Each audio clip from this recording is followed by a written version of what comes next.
Krypto is very much a dog who does very dog things, and he's just a super dog while doing it. And it was really heartwarming and great to see. And I was very, very happy with Krypto's debut. Uh-huh. Tori, what'd you think, bro? I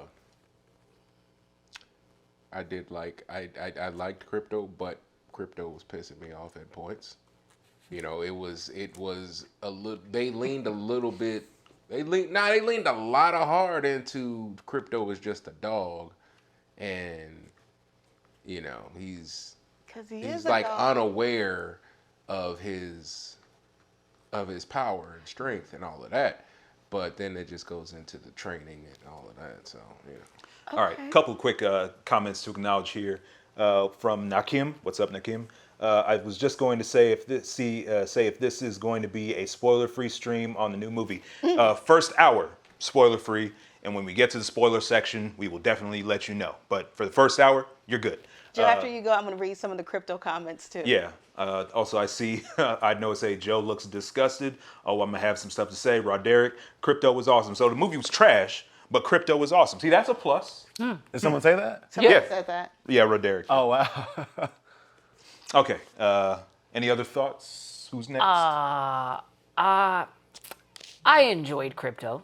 Mm-hmm. I enjoy Krypto because I actually am a Krypto Superdog fan. Okay. So, like, I did like the fact that he was in the movie, per se.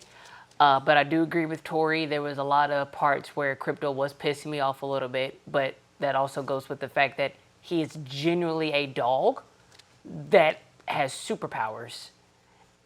And he's untrained. So, do with that as you will. I just want to say, for those of you who keep saying that Krypto pissed you off, I have such a clap back for that in a few minutes. I'm not going to do it yet, but soon. But I don't think that y'all should count Krypto out for acting like a dog. Oh, no, It's I supposed don't. to act. I don't. My words They know exactly Take were. it away. I just know that in my household and in the household I've grown up in, when we have pets, you know, pets usually listen and they're not unruly. So much to say about that later. And if I quote myself again, I said, he did piss me off, but I take that with a grain of salt because he is a dog. And like how Tori said, that deals with training and a bunch of other stuff. So do with that as you will. I just have something to say about that, but it's okay. David, say your piece, bro. David hates it. Well, okay. I wouldn't be surprised. First of all, blanket statement, I'm not a dog person whatsoever. I usually despise dogs. I usually go over someone's house and the dog is jumping on you, et cetera, et cetera. It's really annoying. I hate most dogs. It's really dog owners, but that's a chat for another day. But in general, I mean, I just didn't really care for it. It was cool. And they honestly, like, the dog was annoying, but they also, without spoiling anything, again, guys, it's spoiler free for now, they explained why the dog was such a misbehaved dog, especially toward the end. They explained more, so it made sense on why the dog was doing all the things it was doing. It's my first time, seeing Krypto in any sort of Superman thing, so I was just adjusting to that. I'm more of I've seen the TV shows. I'm not really a big comic book. I've seen the TV shows. I've seen a few movies and the animated movies, but I've not gone deep into Krypto comic specific stuff. But overall, like, he was annoying, but that's what dogs are, so it made sense. So I can't be mad at that. It made sense. All right, you ready to tag me in on this one? Because this narrative of this is just how dogs are is a damn lie. What? Understand? Let me clear up a No, puppies though, Joe, puppies. Fuck that. Let me clear up a misconception real quick. I do like dogs. I like well-behaved dogs. I like well-trained dogs. If your dog is bad, it's an issue on the owner. It's not raised properly. That's the problem. And there's something in the spoilers section which we will talk about, and that kind of pisses me off even further. But for me, Krypto in this movie, except for one moment that genuinely got a good laugh out of me, thumbs down. I know it. Feed him to the lions. The dog? Feed him to the super lions. Yeah. Kill the dog? To the super lions. Kill Krypto. To get hit by a super truck. Damn, not super truck, cool. Bro, Peter's gonna... I don't give... Fuck Peter. Oh, You let this even happen. Worse. His views do not reflect mine. Save that. I'm gonna clip that part. Hey, did we hear all of what's your response to Yes, our please do. thoughts on dog-related things? You're the dog. You went into this movie for Dogs Krypto. will be dogs? Is that what you're gonna say? Yeah, I want to hear your thoughts. I just have to say that the idea that every single dog in the world is this well-trained creature is just They're unrealistic. not. That's why they need to be trained. Not every, and some dogs, you can work with them for years, and some of them probably just never follow directions the best. It doesn't make them just like a thumbs down dog like you're doing Krypto. I have a response. You don't have to, but I would just say I knew Joe's response towards Krypto would be negative, so that's my first bingo. Okay, go. Yeah, that's cool. Secondly, She's got a bingo card, by the way. I have a bingo card for everything I think Joe was going to dislike about this movie, and you guys will hear a bingo from me soon. I think I'm gonna get it though. You might get it. You might get it first. Dang, where's my bingo card? Damn.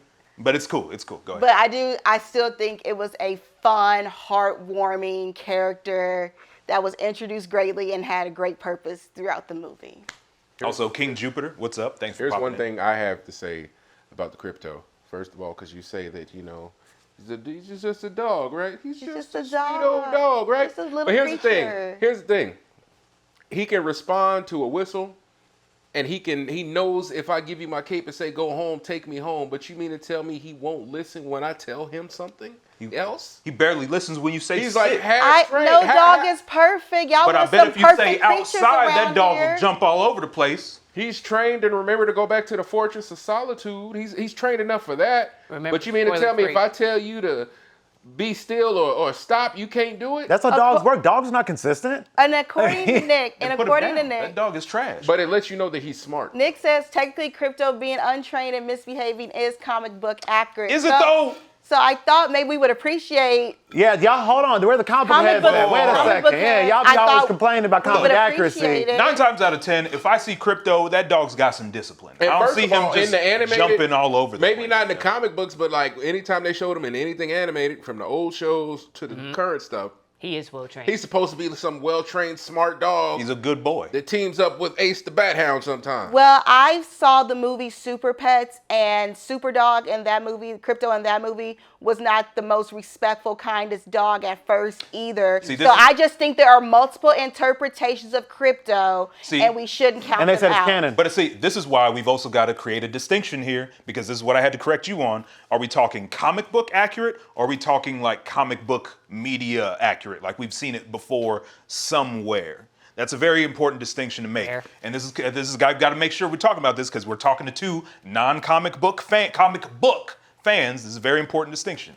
But One of them. all in all, I could give a fuck about that dog. Anyways, moving on. All right, let's check the comments before we move on, Age. We got a Just a lot of people saying there's a lot of positive support for Krypto. I've seen from the comments. LA Trunk says you leave Krypto alone. He came in clutch. He Now did. Kim says I will say that Krypto has less screen time from the old animated shows, and we had Super Pets film, but every dog has different personalities. Yep. The Krypto I've seen from the trailer is lore accurate. I don't for even the know what kind of dogs dog that is. today. It's James Gunn's dog. What kind of dog? Because No, that's why he changed what he did. In the comics, he wasn't that. Let's- but he was He was a changed lab. James Dunn's. Let's keep going because there's still a bunch more. And I know it to answer your question. Too old to be misbehaving. He was trained improperly. That dog needs to be put down. He Anyway, looked like he was about 2 or 3 years old. oh my gosh, you guys are cruel. Okay, question number it's a 3 doggone shame. for our spoiler review. Spoiler free. Spoiler-free review of the movie. About to jump the Was the pacing of the movie effective for you guys? I honestly, I don't know what the time frame was. What for like the movie? Well, because it was What do you like, mean? was that a span of 3 or 4 days? Yeah, Yeah, that's a good question. it feels like less than a week. Something like that. Okay, so the setting in the movie. But what I about mean, the way? just- What about the yeah. way it was paced though, Tori? Like Just the the Yeah, 'cause story? experience of watching the movie. Did it feel like it progressed naturally to you? Yes and no. Okay. Yes and no. It's gonna sound really stupid. It paced like a typical movie, but at the same time, like if you were trying to like zoom in and like pay attention, you get lost in figuring out how much time has elapsed. It was like an animated episode. Yeah, where it's like you're seeing everything happen, and then you got to sit back and probably like rewatch it and be like, did they do all that shit in 2 days, 3 days? Right. I love King Jupiter. My dog is crying listening to this. Hey, look, I'm sure that dog is better trained and well behaved than Krypto. I don't know what to tell you. Anyways, anything else as far as pacing, Tori? I just felt. I mean, I felt like it was. I kind of got lost on the timeline. Yeah. But I mean, other than that, it was all right.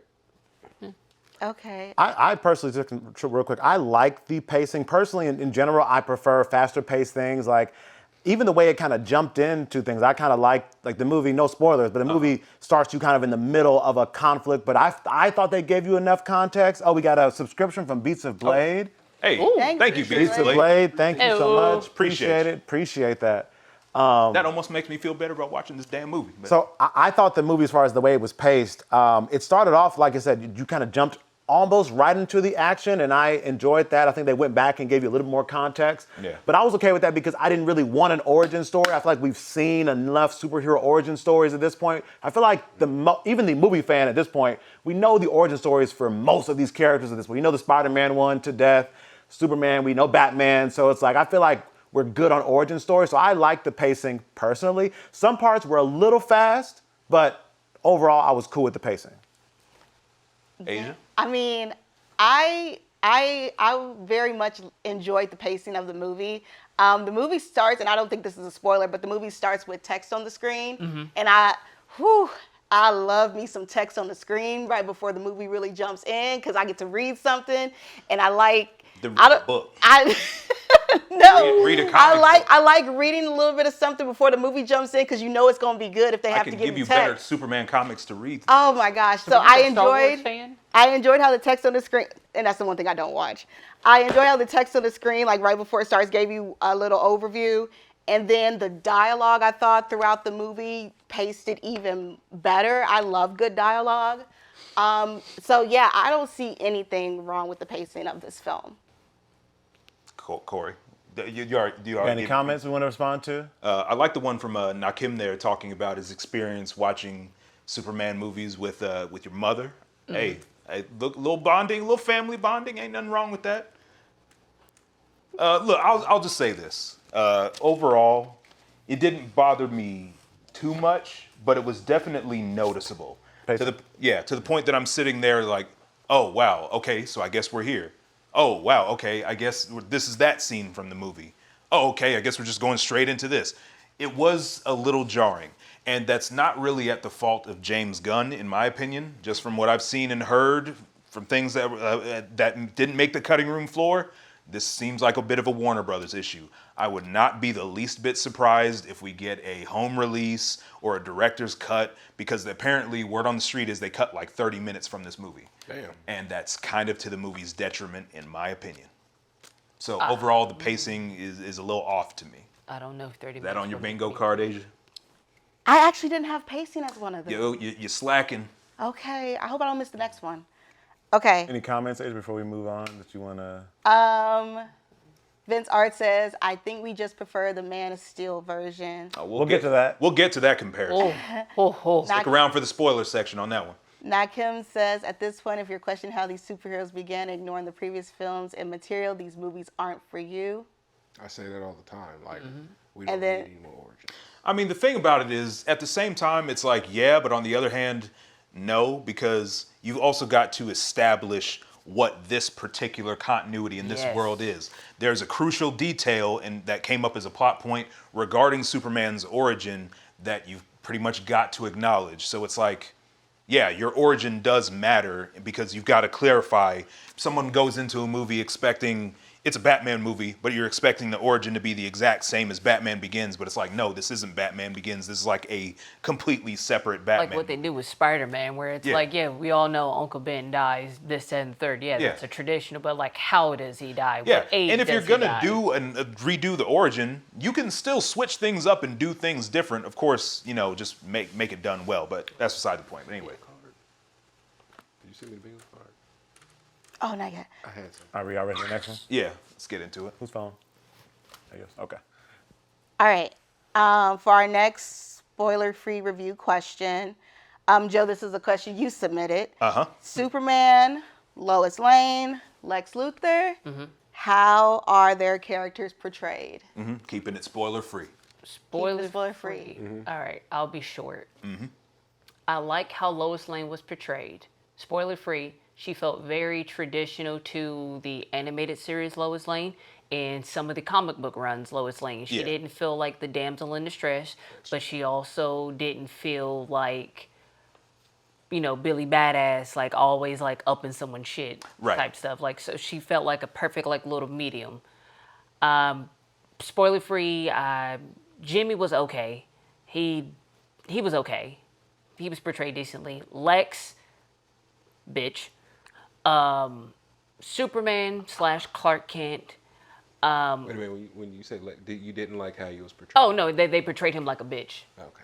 Like a straight Like up like bitch. legit like a bitch. Like they did not do him any type of justice. He was not.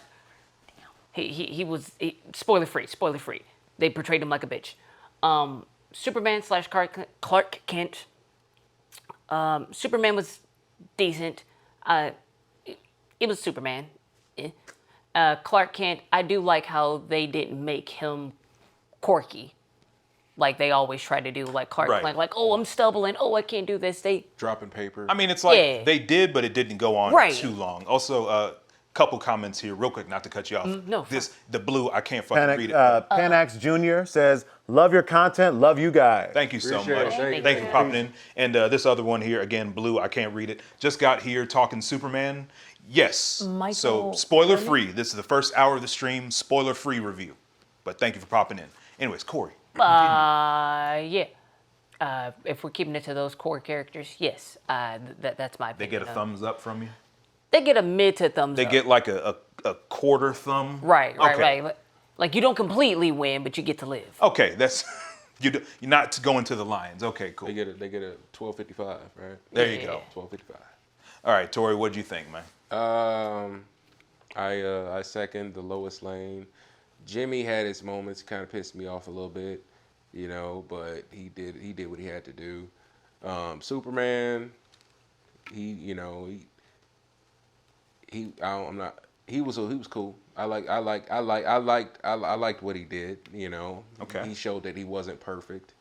I enjoyed that part. Mr. Terrific, I really enjoyed Mr. Terrific. Hawk Girl, she was cool. I liked her. Guy Gardner, he definitely gave me I enjoy getting punched in the face. Like that's the kind of energy he was giving me. Like he really knocked that part out of the he knocked that out of the park. I really felt I wanted Batman to show up and punch him in the face. I totally said He really needed that. Ma and Pa Kent, they was cool. I feel like they You're just going down the list of everybody. They made There's them. another They question made for them that. just a little too country for me. Yes. Okay, That y'all was one kinda- thing. y'all They next leaned a question. little too heavy into the What's wrong with the country? They lived in the country. But that's not how they've ever been portrayed. Like they had that Ma and Pa Kent. They was like they didn't understand technology. They made them a little too much on the For me, countryside. it's like Ma Kent's accent is a little cheesy. Pa Kent was cool, but there's a much bigger issue that I'll get into a little later Lex on. But Luthor, he was. He definitely portrayed his intellect, but he was less on the. Well, he was definitely on the dark side, but he was less on the. I feel like you could sense hesitation in the things that he was doing. Like Lex Luthor in the Superman series or the cartoon and all that. He had that I don't care about what happens after I do what I do. This Lex Luthor, he seemed a little too genocidal, and he was worried about his actions. wait, are you sure? This one? Did we watch the same movie? Yeah. I when we get to the part, I can speak on the parts. I'm real curious because I did not read that at all. I'll explain later. But other than that, it was cool. I liked it. I enjoyed it. I feel like everybody did a good job for the most part. Ooh, you got some big comments. Yeah, we got some essays in the chat here. I personally think that not many Superman films have really done Lex Luthor justice. In the comics, in the cartoons, he's a reoccurring bad dude, but how Superman always manages to beat him up like an hour and a half in the movies, I don't know, man. Seems like if they kept the same actors, he should be a looming presence. I mean, yeah, I feel like That was that's Michael Herman, by the way. Michael Herman. Well, thank you. Because I can't read that. Twitch be messing up. I can't read this crazy shade of blue. I can read them. Well, thank you, Asia, with I- your impeccable eyesight. But No, I you can got read it. Superman vision. I can read the next. It's like I can read them for us. Okay. So that way you Yeah, don't go have ahead. to. We Yeah. can just have Asia. Yeah, you're Yeah, closer. I can just stick to it. So LA Trunk says Lex Luthor was 100% accurate. You were supposed to hate Lex Luthor because he's the villain. He's not supposed to be sympathetic like Magneto.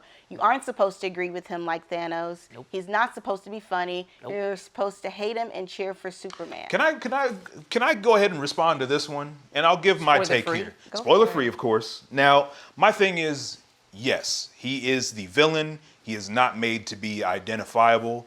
In my personal opinion, I feel like that is a little off because, yes, Lex Luthor is a pretty bad guy, but I think it works for storytelling when it's like he's not Darkseid. Darkseid is a character that has absolutely no redeemable qualities or humanity because he's the literal god of evil. There's no good in him whatsoever. Don't look for it. But obviously Lex Luthor is still human. So I think if you're dealing with like a bigger threat, building it up where Lex Luthor has some kind of humanity where he can work with Superman and be like, you know what, we've got a bigger threat. I don't like you, but let's work together this one time. But that's a separate issue from the movie itself. My issue is that, yeah, Lex Luthor is very one note and obsessive and crazy in this movie. But like many things, the movie runs at such a fast pace, you don't really have a whole lot of time to sit with why. It just gets straight into it without really explaining much of anything. And I feel like that's a bit of a problem. And part of the defense that I see for this movie is that it's written like a comic book. But the problem is, if you're making a movie and you're especially marketing a movie to general audiences, not everybody consumes media the same way you would a comic book. If you're a comic book fan, you'll go into it expecting, okay, even if I don't know who this character is, it's a superhero world. Whatever, I'll roll with it. If you don't explain where this villain came from out of nowhere, whatever, it's a comic book. This is what they do. But will audiences buy it? Maybe the jury's still out on that, but I feel like it's like I said, many things in this movie, there's just not enough time. So Lex Luthor, first off, straight up bitch, a complete baby-faced biatch with a capital B and a capital Och. But yeah, I do Exclamation feel like he has some intellect. Like if you say that he's better than Jesse Eisenberg, I would totally understand. Just not my personal favorite. I thought the list. No. When it comes to Lois, I think she was fine in the movie, but again, there's just not really enough time. I didn't really buy their romance all that much. As far as David Corenswet as Superman, he does not read as Superman to me. He's just a dude. He just comes across as a guy. And this is kind of the challenge in writing Superman because it's like, do you lean more into the superhero? I'm not saying does he need to be an all-powerful god? No, which Henry Cavill wasn't that either, but that's a whole nother conversation. Do you make him more of the, don't worry, citizen, I'll help you? Do you make him more of the superhero, or do you make him more of the, look, man, I'm just a guy. I'm here to help. If you lean too far to one side or the other, then you've got problems. There is a delicate and difficult balance to strike, but I feel like it's overcorrecting from what they thought Henry Cavill was to the point that it went too far this way. And it's like Fair. there's a point towards the end of the movie where that completely rang hollow to me, but I'm going to get to it in the spoiler section. But main cast of characters, that's how I feel. And as far as everybody else, there's just a lot of nothing characters because there's not enough time. They didn't build up anybody. Perry White, nothing. Yeah. What's his name? Hawk Girl is a nothing burger. Yep. Rick Flag, nothing burger. You've got other characters that are cool, but they didn't have enough time. You got characters like Jimmy Olsen who just have such a weird approach. I'm like, what are we? Okay, sure, whatever. We'll go with it. You got no. I don't think I walked away from this movie really giving a shit about anybody. I don't think there's maybe Mr. Terrific, but other than that, I'm not like looking forward to the next iteration where I'm so excited to see Guy Gardner or fucking Mr. Metamorpho in the next movie. Not really. It just they didn't sell me. And part of that comes from the fact that nothing was really allowed to breathe. They didn't have enough time. Damn. Okay. Thank you for coming to my TED Talk. Oh, I'll see you back in a few Are minutes. you good? Are you good to go? Yeah. I thought, so for me, when it comes to the characters, I liked Guy Gardner. As my first time seeing that version of the character, I thought it was a good comedic relief. It definitely had some James Gunn style of writing between the characters. Yep. But I definitely liked them. Oh, we got another, hold on. Who's that from?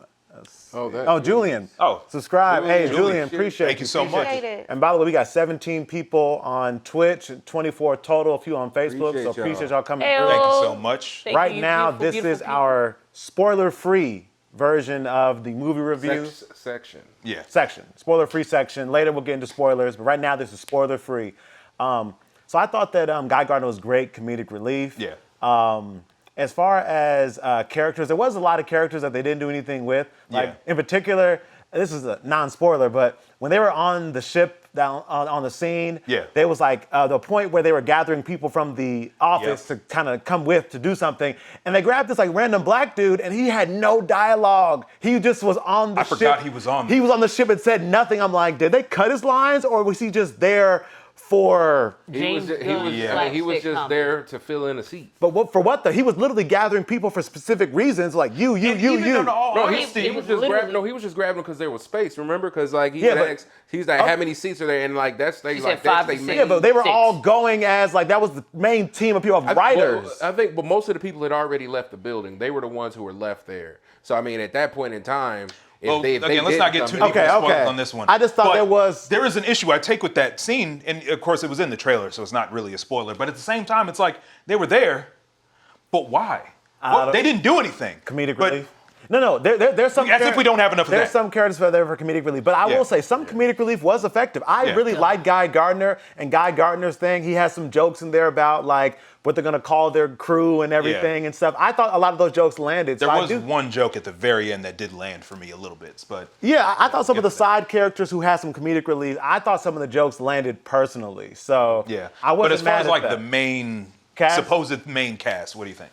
Yeah, I mean, main cast, when it comes to David Corenswet as Superman, I agree 100%, Joe, that this does feel like this was an intentional effort to go far away from the portrayal of Henry Cavill, which, even though this may not have been their plan or whatever, but there was a lot of fans who interpreted that Zack Snyder version of Superman as more of a Jesus God-like character. Again, Yeah. maybe it wasn't their intention, but some people drew that conclusion from it. This or felt the like, other common, I was- even the other common buzzwords that they threw out was mopey, emo, Yeah, dark, that- depressed. I was gonna Edgy. say I feel Inaccurate, like I feel but- like when it comes to giving them the Jesus persona, I feel like Henry Cavill had that. Like they gave that to Henry Cavill. Like that's what I'm saying. Yeah, that's- this felt yeah, like the yeah. opposite. This felt like he was more of a man, Yeah, a 'cause they- human. that was their whole thing about this movie because James Gunn had said. He said, this is not a Henry Cavill Superman. This isn't an invincible Superman. This Superman can be beat. He said that. He tried to make this Superman as human as possible. And that's my whole but point. still That's, maintain- that's my whole point. I'm saying like Yeah. this is that, and for me personally, I didn't mind it. It was definitely different. I thought overall David Corenswet did a fine job. I have like a couple small critiques for me personally as far as his acting. I feel like there was a couple of moments of some emotional moments, specifically, no Yeah. spoiler because we know his parents are in the movie. Right. But there's a moment where there's an emotional moment that happens with his dad and they're having a conversation. Yeah. And I just didn't feel like he really gave it back. Whoever played the Yeah. dad, Yeah, he did. was He killing did it. just fine, Then yeah. it went to him and just felt that. So he felt like he was better at being optimistic and positive and stuff like that, but didn't really able to show that emotional range later. Can we talk about acting real quick? Because I still got a bone to pick. We will, but we do have a list too, and some chat. Ooh. So hold on, Lex Luthor. Asia, do we have some? Nicholas Holt. We'll get to him. Asia, we have any chats to respond to? Thank you, Nakim. They said they recommend this stream to most of their fellow comic book nerds. Oh, Oh, please don't do that. thank you so much. Hey. I can't. Nakim says that is what I keep saying. If there are too many cameos of superheroes in one standalone film, then it'll be a complicated mess to go through if you don't know the source material. Vince Art says if the plan was to make us forget Henry Cavill, maybe this movie was too soon. And then I know it says they should remake comic books with the pictures and put voiceovers with some special effects, but mostly still images. I have just three quick things to say about David Corenswet's Superman, Lois Lane, and Lex Luthor, spoiler free. Yeah. I really enjoy David Corenswet's portrayal of Superman. I've always found Superman to be a very boring superhero because he's essentially perfect. And showing me kind of an imperfect Superman and a personable Clark Kent, that was kind of nice. It deviated from what I've felt like I've always seen in portrayals of Superman, so I didn't really mind it. I actually really enjoyed it. Can I chime in on that part real quick? Yeah. I feel like I got a bingo card going. I do agree with I have a note in my phone where I wrote this down. Everybody knows there's a scene, this is in the trailer, but there's a scene where they have this argument with doing a kind of a fake interview and he starts to kind of get emotional, et cetera, et cetera. They kind of expand upon it in the movie, of course. Again, that part's in the trailer. But I did think that like it showed that I showed him getting frustrated. Like I just things that in all honesty, of course, we've seen it before, but just not all the time where you see like these like real human emotions. He almost seemed like he was getting he was kind of petty. He was kind of immature a little bit. Like it was like, man, like he was kind of unhinged a little bit. He's more human than alien. Yeah, it felt like I felt the human in that moment where it's like, if we're getting criticized, we might want to respond back. And it felt like he couldn't take that all the way. And the thing too is like, you can still have measured response as a human, but at the same time, it's like, does this feel like it's a proper Superman move? Especially for a character that's designed to be you said aspirational. Proper, what do you mean by proper Superman move? Like, is there just a certain way only Superman can act? Okay, so let's put it this way. There's a dichotomy of like, do you make Superman relatable or do you make him aspirational? When I say aspirational, I mean, is this a character that you look up to or is this a character that you relate to? There is a balance to strike between the two. You want a comparison of other Superman? Let's put Henry Cavill aside for a second. How about Christopher Reeve? Because everybody's been on his nuts for the past 10 years. So, here's the thing. Isn't that okay, though? No, that's fine. Because here's the appeal of Christopher Reeves. And I'm not even like the biggest fan of those movies, but the appeal of just him is, yes, he does feel indestructible. Like he's got like that sort of presence, but he's also gentle enough that you feel like you're not threatened and you can feel safe around the guy. That's a very Superman feeling. So like I said, I understand the appeal there. For Henry Cavill, of course, he definitely leans more to the sort of quiet authority and raw strength side of things, but he can also be gentle and kind too. With David Corenswet, I just didn't get really either of that. And again, he just feels like a guy just standing there in costume. He seemed friendly though. I mean, yeah, he felt friendly like just some dude would feel friendly. It doesn't feel like Superman. I have a question for you, Joe. I have a question for you real quick before we move on to the next topic. Yeah. One thing I noticed, I haven't finished. Oh yeah, you can go ahead. After this, I'll pass it to you. But I thought in general, like this version of Superman, one thing I liked in it from other movie iterations, again, they show this a little bit, but this one really honed in on the fact that he was saving people. Like, I felt like it was more saving than fighting in the movie. Look, here, this is going to count as a spoiler, but it's a small one. Look, he went out of his way to save a squirrel during a giant monster fight, y'all. They were trying way too hard to try and course correct. Okay. Let's be real here. I'll let you go ahead. Okay, for the Lois Lane. And I love squirrels. They're my favorite animal, but continue. For the Lois Lane portrayal, to me personally, her portrayal in this movie didn't seem any different from from Zack Snyder's portrayal of Lois Lane. Like Amy Adams. I was going to say Zack Snyder's Lois Lane. She was more damsel in distress. Yeah. I mean, yeah, but she was also she had No, that's a lie. Not until the very end. She's the one who she saved his life. But hold on, here, I want to cut you off. We cut you off 10 times. Yeah, it's okay. No, y'all good. No, I'm just saying, and that's why right there from how she saved him in, was that Man of Steel? With the spear? Batman With vs. Superman. Batman vs. Superman. Yeah. Oh, was it Batman vs. Superman? Yeah, with the spear, yeah. Mm-hmm. Didn't she do something in the first movie too? She was trying to help. Didn't she make it all the way to the alien land? And she was there helping? Oh, yeah. Like on So the She was helping with his dad. Yeah. She's been cooking. Yeah, she's been working. Okay. So I'm okay with that. I like that her role is more than damsel in distress. It's also some kick-ass in her as well. I do like her in this movie as the reporter. I feel like they hit that home very well. She was I think her reporter was better than the Amy Adams portrayal of the reporter. Fair. And I think also on that note, what was I about to say?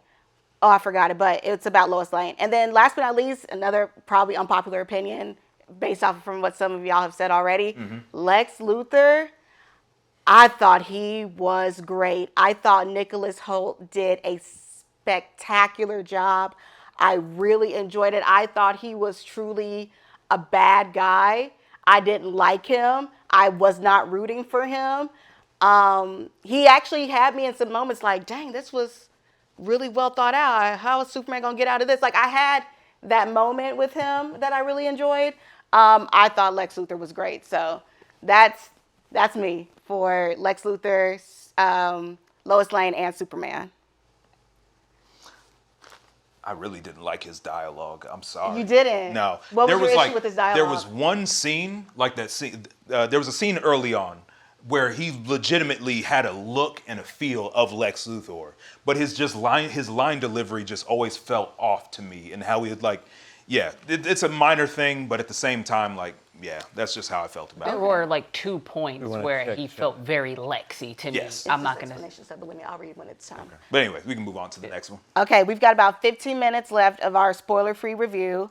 For our next question, did the film balance action, drama, and humor well?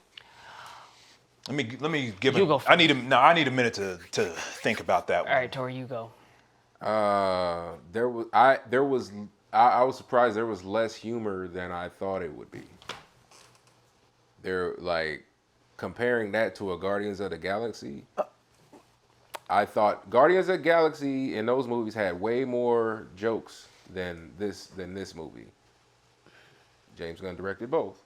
I feel But like Guardians has the most jokes out of any Marvel movie ever. That's like the talking about highest James bar. Gunn. I'm talking about Okay, James Gunn. okay, I'm okay. talking about James So you Gunn. thought it would have the same level at first, maybe? Huh? You thought it would have the same level as that? No. I feel like there were less jokes than Guardians of the Galaxy or other movies that he's done superhero related.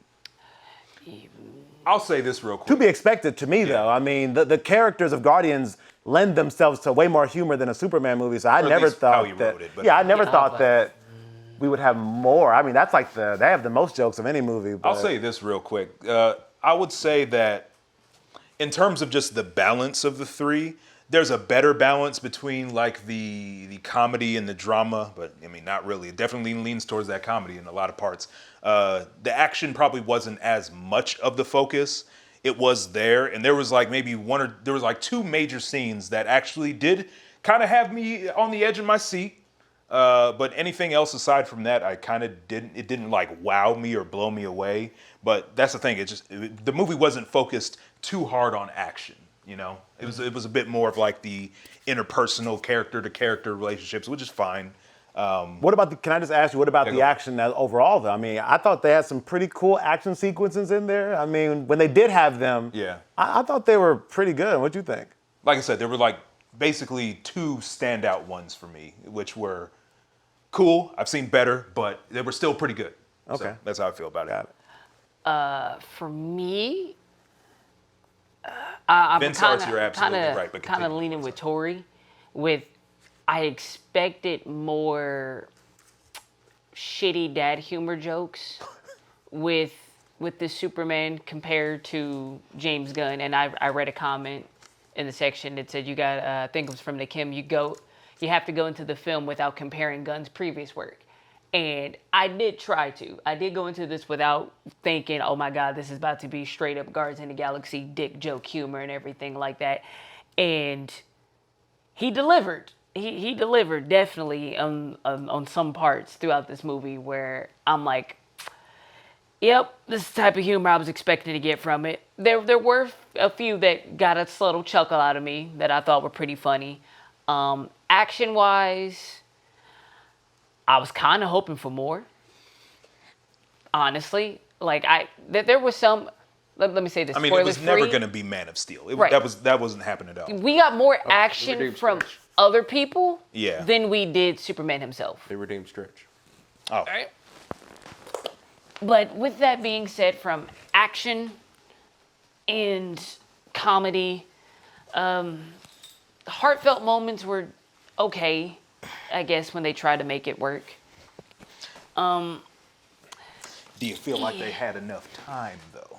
I mean, like I said, like the pacing of the movie alone was literally like it felt like a TV show. Like they just kind of went through everything, and then you as the viewer have to sit back and be like, okay, yeah, that was like a days and a half, or that was 3 days worth of, you know, this, that, and the third. Oh wow, they did that in that amount of time. That's Yeah. crazy. Like, Let me ask this question, everybody. The music choices. Well, not even just like the pop songs. How do we feel about just the music overall? Like the sound, like the original score or any pop songs that they added? I paid attention to more of the original scores than the The pop tracks. That's good. I mean, granted, there weren't too many, luckily, but that's a good point. Okay. Asia, what about you? I mean, only one song really caught my attention. I don't know if that's answering your question or not. But if I'm being honest, I didn't really focus. I didn't really tune into the music this time. I think because I wasn't hearing anything that I liked. Yeah. I feel like in other James Gunn's movies, there's like always a song in it. I'm like, okay, this is a bop. I didn't feel the bop Right. in the movie this time. Like in the third Guardians of the Galaxy, it was Dog Days Are Over. Yeah. And you know, Which even James Gunn himself did state that he's basically tried to restrain himself a little bit with this movie, which, yeah, thank you. You still could have done a better job, but anyways, go on. yeah, I didn't really connect with any of the music. So that's just me. Nakim, you're not entirely wrong. What they say? He says that it's probably geared more towards like younger audiences, not Yeah. so much for the mainstream audience of DC. There's a little bit of confusion in the identity of this movie, which I do have something to say about that. But Dave, go ahead. As far as music-wise, I thought the general score was fine. No real issues. I wasn't expecting. I mean, I thought like James Gunn would hold himself back even more. Like I thought there would be no musical moments, and there are those. You know he can't help himself. Yeah, he can't help himself. But I will say they were fine. Like didn't have like major issue. I was just a little bit surprised that we're getting like as soon as they happened, I whispered to Asia and was like, "This is a James Gunn moment right now." The song was playing. It was some action happening, and it was like, and even the type of song was very much in line with the James Gunn style that he usually picks for Peacemaker, Guardians, et cetera, et cetera. Yeah. So didn't mind it, but I did like it. I did look at Asia and say, "This is James Gunn right here." Yeah. That's just his style. I don't think he can, like you said, I don't think he can help himself. No. I think he's a big music fan and likes putting it in action sequences. Right. I mean, even to an extent, so is Zack Snyder. I mean, he got his start editing Music videos, yeah. So yeah. Yeah. Corey, what about you, man? Musical score, because I pretty much said everything else. Honestly, I did not pay a single ounce of attention. Like, I heard snippets here and there. Yeah. And I was like, okay, I like how the tempo's going with this one. They picked, nice melody here for this and everything like that. But I really didn't hone in on, like, Same. the musical element or whatever. Right. I did get a little annoyed at some point, spoiler free, at a specific song, and I messaged you and I was like, they did it. Yep. They fucking did it. Mm-hmm. Okay. Yeah, for me, it was, and it's like most of it's kind of serviceable because I'm a big nerd for this type of stuff in superhero movies. So, of course, rehashing the John Williams theme on principle, I hate it. I hate that they did it, but yeah, could have used some more originality in that regard. There was like maybe one or two other instances where the original score stood out as like, oh, this is actually like a theme for this character. I'm down for that. That's the type of stuff I'm looking for. Other than that, it was just like your sort of typical sounds that you would put to fit a scene. Okay, and then the pop songs, especially some towards like the end of the movie, we could have done without them, but is what it is. If it did play King Jupiter, I didn't hear it. And I would have heard that instantly. Yeah, but anywho, we got a lot to get. What's next, Asia? Yeah. Okay. Joe, this next question is directed at you, but I want to respond before you get into Okay, it. go for it. But for you, Joe, the costume design. Now, you did have a point of tension about the costume when you initially saw the trailer. Yeah. So now that you see it in action, what are your full thoughts of the Superman costume? I mean, it's much more tolerable in motion as you're watching the movie, just because you're focused on what's actually going on. But it still looks stupid. It's still very poorly designed. And what hits about me is like, when it comes to the trunks in particular, on principle, I am not against the trunks. The problem is that the trunks sit so high, it makes his torso look so short, Okay. and it makes They have his a legs belt look loop. so long. Okay. And the belt is so bulky, but yeah. Okay, when you first went off about that, I like the cape, though. When you first went off about it, I'm just like, oh my gosh, here's Joe nitpicking. But then seeing it in the full movie, I found myself really annoyed with the trunks. You're right, it did make it just made this It part kind of of him, kills his physique a little bit. I guess it did make him look different to me, and I was kind of bothered by it. And I'm just like, this shouldn't annoy me. I'm just like, so this must have been what you were talking about. So yeah, I agree with you on. I didn't love the costume No, itself. the high-waisted trunks were It were certain scenes. It was certain scenes where it just looked. It didn't. I mean, they was up there, bro. Is this a nitpick though? Like we're getting into the height of trunks. It is important to a certain extent. Is it? But Yeah, if you really sit there, you think about it, and you pull up images of all Superman renditions of his outfits and costumes and everything like that, there are certain things that are going to come out to you and say this ruins an image of Superman. If I'm falling for a building, and this man comes and saves me, for one, I'm grateful you saved me. Yes. But two, my dude, why is your drawers on the outside? Like, I could have been saved by anybody else at this point, and now I'm known as the man that got saved by the man with put it this way, and again, as a creative, you should know this better than anybody. Yeah. It's just design. Things are designed away for a reason. And I get why you put the trunks there. Again, it's a callback to the strong man aesthetic. That's how they used to dress in like the old carnivals and stuff like that. But the problem is like you've got to proportion things correctly. Look, I'll even draw you a little sketch here, Drawing David. didn't show the camera so the chat could see. What's crazy is that on a regular, he's literally walking around suit, draws, pants. If you think about it. Like, what? Dirty motherfucker.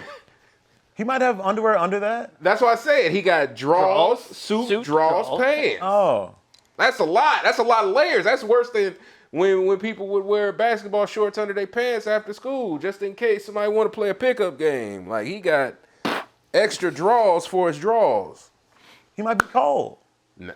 You wear hoodies in the summer. What do you mean might be cold? That man walking Well, you gotta get personal, in bro. Antarctica with no jacket on. Nick says it looks like pajamas. Thank you. It does. The whole suit looks like fleece pajamas, bro. I think this is a major nitpick. I mean, this is like we're getting into height of belts. I mean, this is like. It didn't bother you in the movie? I didn't even notice it. Who notices this kind of stuff? You didn't notice how high his Would you wear trunks that? were? No, who's noticing this kind of If you had stuff? them powers, would you wear yours like that? This is like the Ninja Turtles wear belts. It's like, yo, it's 2 inches above where it usually is. It's was like, kinda They don't hard even not have to waist. notice. They got shell. They wore the belt around their shell. yeah, exactly. This is like complaining about that. I'm like, who notices belts? I'm paying attention to the story. Again, the plot, people action, with a and y'all creative are eye. zooming That's how it in should work. to belt sizes and what was it? Okay, I'm just saying, if I was designing the Superman costume on Canva, I wouldn't design it like that. Wow. Okay. Hey, I'm in the minority, obviously. So I ain't It, gonna it lie. was just, it looked weird to the eye. If I had them powers and all that, my costume would look way better than that. I'm just gonna throw that out there. Look, y'all. Which looks better? This one here Dang, you did that fast? or this one here? Which gives off much more of a flattering physique? Which one actually has more balance to it? Like, pass it around to the class if you will. No, Like, you know what? You know what this will remind me of? The part. big draws. You know what the big draws remind me of? Quail Man. He got the Quail Man draws on, and then he got. matter of fact, hand it to Dave, because I need Superman your opinion thong on this. on. Flip between You got small option A and draws, big option B. draws. Small draws, big draws. Which just looks better balanced? Big draws or little draws? Which one look better? Big draws? You like the big draws? All right, from looking at the page, I will say that, okay, this is the one from the movie, right? Yes. Yes. From looking at it from the picture, now that I see the comparison, yes, So these design do matters, look a little huh? bit weird, but it still doesn't matter that much, but I see what you're saying now. So, Yes. no, I see what you're but see, saying this now. is the thing. Again, you got fuckers that are getting paid millions of dollars to design this shit. I expect better. We've seen better. We've seen multiple forms of better. If you don't, thank you. If you don't know how to do this basic shit, you have no business in the business. I mean, but that you know what? That's what goes. That one thing that I always say when it comes to superhero movies or comic book, manga, anime, all these type of live action movies, I feel like they are wasting their money when it comes to hiring these costume designers, because when you got cosplayers that are out here making comic book, manga, all these accurate costumes with little to no budget at all, but then you're paying millions of dollars to have these costumes made and they be looking straight butt cheeks. I'm just saying. How embarrassing is it that you have Rubies, the costume company that makes the worst, most lowbrow, mass-produced garbage on the market? They release a costume specifically for this movie, and between that and the movie itself, it looks exactly the same. How fucking embarrassing is that? I agree with Nakim. This is how you know Warner Brothers has no fucking money. If they got no budget for a proper costume, So, Joe, you know they ain't got no budget for a fucking Green Lantern show where you can't even afford to put them niggas in space. What would you Let's not rate? talk What about would you Green rate? Lantern. What would you rate? What would you rate this Superman suit overall? Scale 1 to 10. That's a 4, bro. Damn. 4. Tops. I'm surprised. What would it it? got All that right. high. If it wasn't for the draws, what? I mean, of course, there's more to it than just the how high up they are on the waist. The color's fine. I like the cape.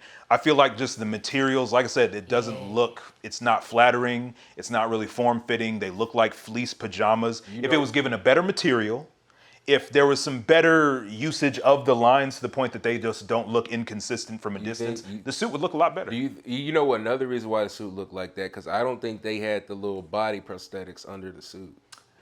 And even though they didn't, because that's what we get with a lot of superheroes. That's why a lot of the costumes be looking better than that, because a lot of these superhero show movies and all that, they have those chiseled body prosthetics that they put under the suits to make them look extra jacked. Yeah. This dude didn't have none of that. So not to harp on this for too long, but there was actually a really good video that I saw on YouTube recently, like before I saw the movie, and it broke down in detail why a costume is designed the way it is. So you have like Christopher Reeve's suit, which is like your basic Lycra superhero costume, but it works because it's made to fit to his body. And even if you can't see like the direct muscle details, it still fits on him in a flattering way. It like complements his physique. And then you get to like the Henry Cavill and Ben Affleck suits, and it's like the material is different, so you need it to cling to something in order to catch their natural physique. It didn't bulk them up any more than they were already bulked up, because they did work out for the role, but it was made to be glued down to the bodysuit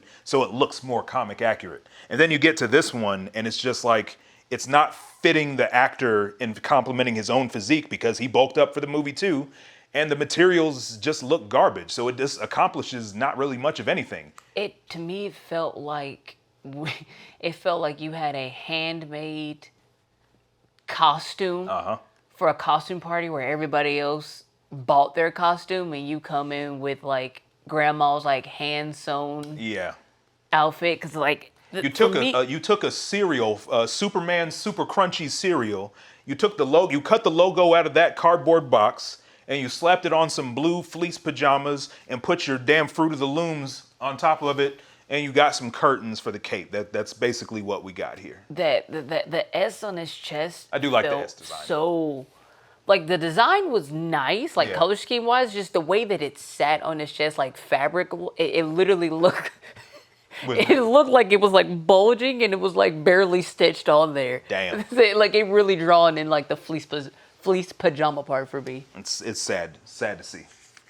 Any other takes on that, or are we ready to move on? Well, actually, it is 8:30, which means we have ended our spoiler-free review section, and now we're going to review with spoilers. So again, we are about to review. I guess get our quick shotgun closing statements from the spoiler-free I'm section. going to save that for the spoiler one. Okay. Because we are going to ease into like the full review of everything. Yeah. All right, King Jupiter, peace out. See you. Yes, see you guys. Thank you guys so much for joining us. Yep. See you later, Nakim. He also brought up Julian. the Also gifted a sub to Kaylee. Oh, well, thank you. Appreciate it, Julian. And Much Kaylee. appreciated. Awesome. All right, so spoiler review. Should we give it more time or? No, man. Yeah, give it a little bit of time. Everybody, you've been warned. You may be driving. You might be in school. Look, drop what you're doing. I don't care how important it is. If you don't want to get spoiled past this point, I'm gonna give you a little bit of time, and then we're going full speed ahead, and we're not looking back. We're going full on CG David Corenswet flying around and his eyes looking weird. We're going that territory. Not Oh the my fish camera, God. not the fish lens camera. Julian, same to you. GG's, good night. Okay. All right, are we good to go? Let's get into spoiler territory. All right, I'm gonna count it down. 5, I know. 4. I don't want to see no angry comments. 3, 2. You gonna get that ass banned. 1. Let's get it. Okay. I'm going to first start us out with just some general overall movie compared to Zack Snyder. Yes. And then I'm going to ease us into, let's talk about these plot points and other things. Okay. So, very first question. Here we go. How does this movie compare to Man of Steel? Who wants to go first? Anybody but me. All right, I'll go first. So Start us off. for me personally, as far as comparing it to Man of Steel, that was the last iteration of Superman we got. I thought this personally was more entertaining. Man of Steel was cool, but it's pretty slow, pretty, I don't know, it just had a kind of a slow vibe to it overall, the pacing, et cetera, et cetera. I didn't hate that one, but I do think this one, I mean, felt like a movie that you want to go see in the summer. Blockbuster, so I could fit that vibe overall, I felt like. So to me, I liked it better than Man of Steel, but I'm also not the biggest Man of Steel fan in general. And I don't think Man of Steel is trash, by the way, either. But I did probably say I like this one more. And I'll say as far as audience scores so far on Rotten Tomatoes, this one is a lot higher. So it does seem like the movie comic book fan is liking this one more so far than Man of Steel. So that's just my thoughts, and that's what audience are saying so far. For me personally, I enjoyed this movie a lot more than Man of Steel. With Man of Steel, I saw that movie actually pretty recently, and I will be honest and admit there were some slower parts on it that I would have to like pause and then come back to. I'm not saying that it was a bad movie though. It was just slower than what I expected a Superman movie to be. And so it took me a little bit of time to get into it, but I still enjoyed it.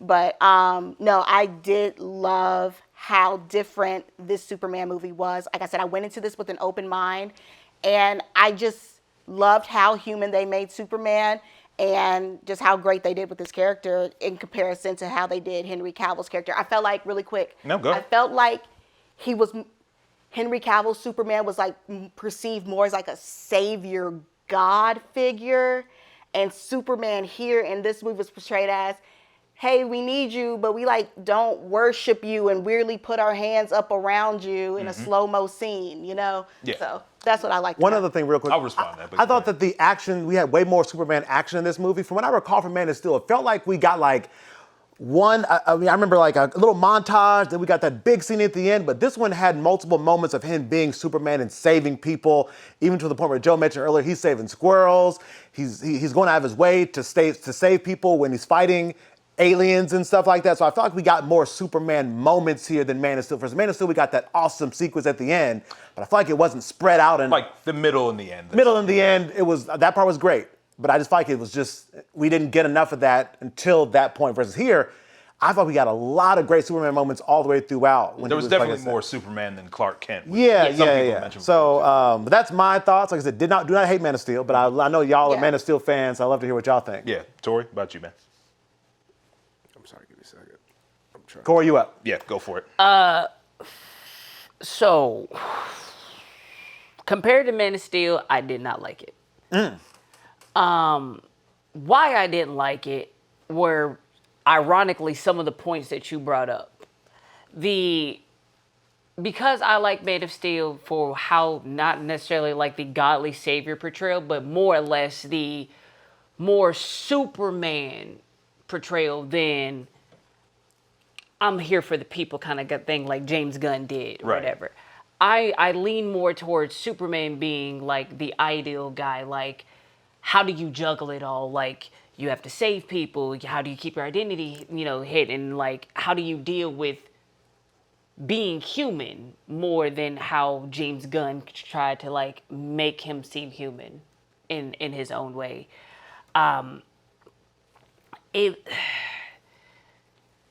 There was just a lot of it where I felt like they were forcing you to see him this way than just letting you make your own perception. Like in this movie. Yeah, in this movie. Yeah. It felt like I was more or less forced to see him. And like he's already said, like this is going to be a quote-unquote weaker Superman. He's going to be more down to earth. He's going to be more human. You're going to see him get his ass kicked a lot more. He's going to struggle a lot more. So like they're forcing you to see him Not in this. weak versus you just watch the movie and you pick up on like his struggles, his hardships, what he's dealing with, what he's struggling with, like you did with Man of Steel. Because you see him become vulnerable. You see him struggle so much with a lot of stuff in Man of Steel. Absolutely. And you might not pick up on it on the first time, or you might not pick up on the second time. But you do pick up on these key moments, and that's what makes Man of Steel so well received between people. It is? Yes. It actually is. Actual like Superman fans and like comic book fans or whatever, like people. I mean, you don't even have to go that far. Like I said, I've been keeping up with the conversation. Like general audiences and people that aren't like that deep in the lore, I've seen their reactions, I've seen reviews. They actually do fuck with that movie. It's really, if there's anybody that has more of an issue with Man of Steel, it is more of like the diehard Superman fans that that are either fans of specifically the comics or specifically of Christopher Reeve that cannot handle seeing it more than one way. That's the problem. But Corey, please finish your thoughts. But yeah, it's just a lot of. It's just basically that was why I liked Man of Steel more than this one, and it's pretty much just that. Like I don't want to just keep reiterating the circle. Go for it, bro. I was gonna say the difference is, and Nick just commented on that. The difference between this Superman and Henry Cavill Superman, Henry Cavill Superman and Clark Kent did cause a lot of casualties. Yeah. Aside from this Superman, he damn near saved almost everybody. But to be fair, Okay, in go that ahead. movie, But in Because this I'm going to one, explain he exactly literally why that's says incorrect. But go ahead. 3 Corey. years of being Superman, and so he's already well established. Where Man of Steel is him coming, like he's Superman, but he has yet to have to deal with a lot of actual threats that are like damaging, like people, like giant ass kaijus, people as strong as him, people doing a lot of stuff, whatever. We didn't really establish that except for the first time with Man of Steel. So he has to figure out How to not let people die? how to not let people die. Like, how hard do I hit this man? Even more, how to control his own anger. Exactly. That's another big one. Versus this What? one, it was like, oh, giant kaiju. Oh, you're used to dealing with metahumans all the time. So this is a Right. But here's This your average day. another contrast is Henry Cavill Superman wasn't as hot-headed as this Superman. You Yes can tell, and no. you Yes can and tell, no. But especially you could see well, this is a spoiler, right? No, Yeah, we're in the spoiler So in territory. between, so like just like with how people were talking to Henry Cavill Superman, opposed from even when Lois Lane was interviewing him. That man, he you could see that he was getting irritated and perturbed too easily. Opposed from Henry Cavill. Henry Cavill was taking some. He did do his thing with that semi truck, but he wasn't as hot headed as this one. He wasn't quick to anger as Henry Cavill. Well, Henry Cavill, As much as David Corenswet. yeah. Okay. Joe? Look here, y'all. We can make an entire stream on this topic alone, but I'm gonna try to keep it short. For the clip, give the full context. for Okay. us. In comparison, and even I don't even like to compare Man of Steel to this movie. As I was watching it, Man of Steel barely crossed my mind. The movie itself just didn't hold up for me. But when we want to make the one-to-one comparison, to me, I feel like Man of Steel undoubtedly is a much more solid film.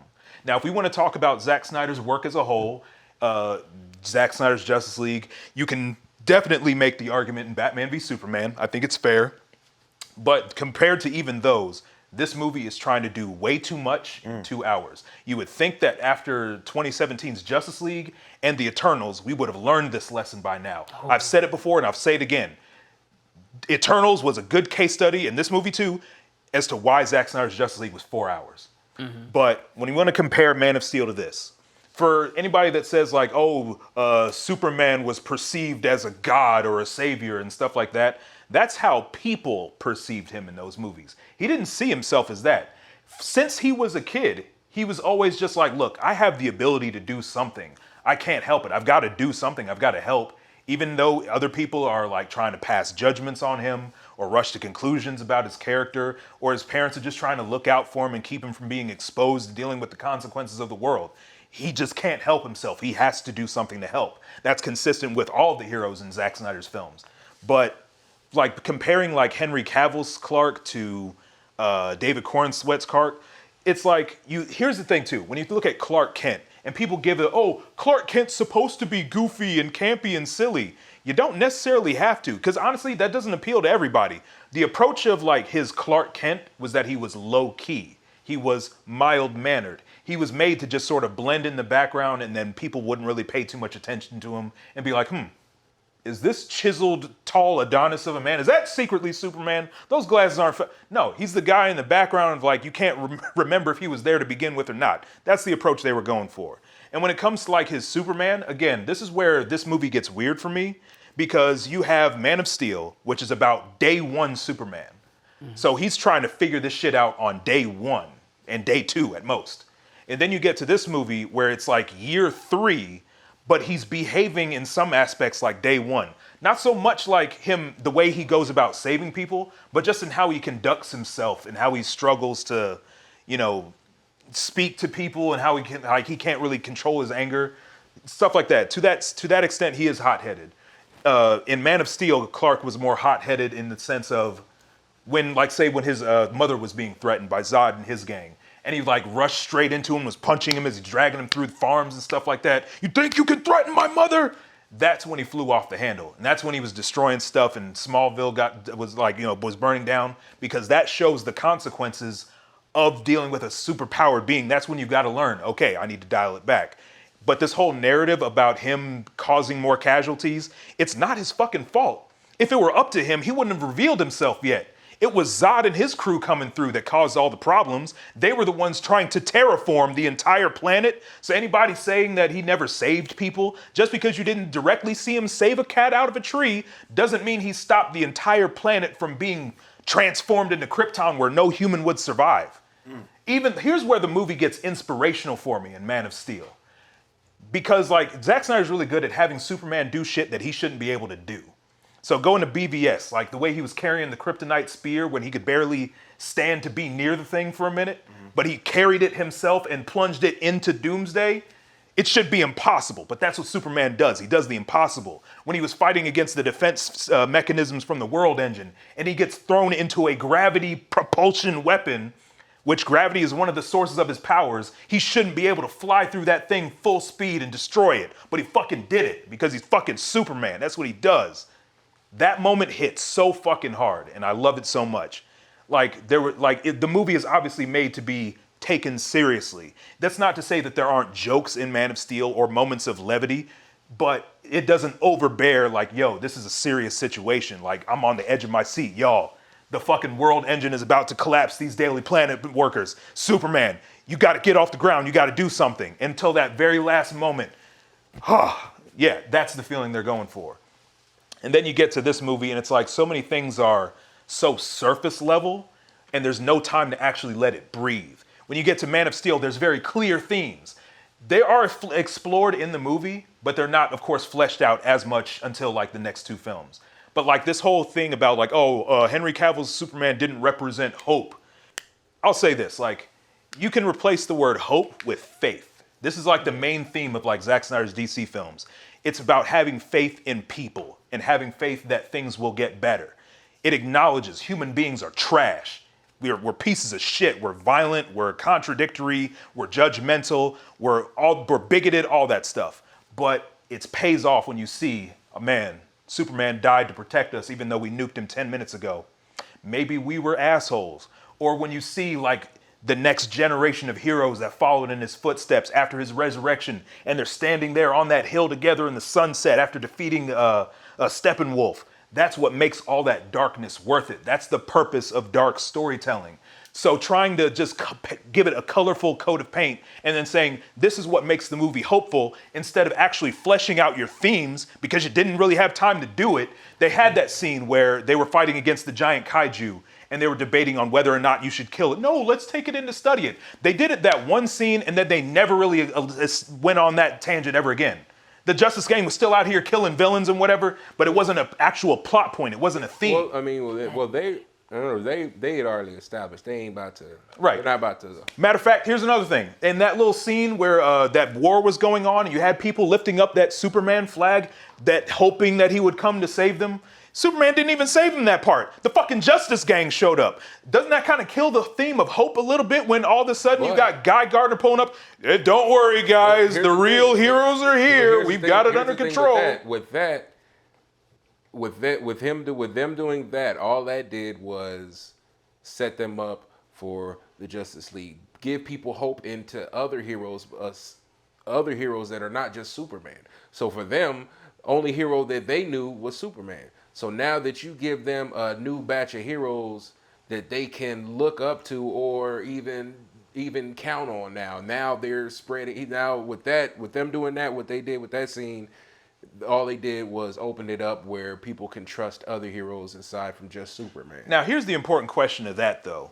Is that meant to be for the actual people within that world or the audience? Because I feel like it's both. keep in mind, they've established that metahumans have been around for over 300 years. And that they've had Superman and these other characters around for who knows how long. But they didn't have Only Superman. any heroes that they can count on. That's why they When did they establish that? When did they establish that there were no like active superheroes?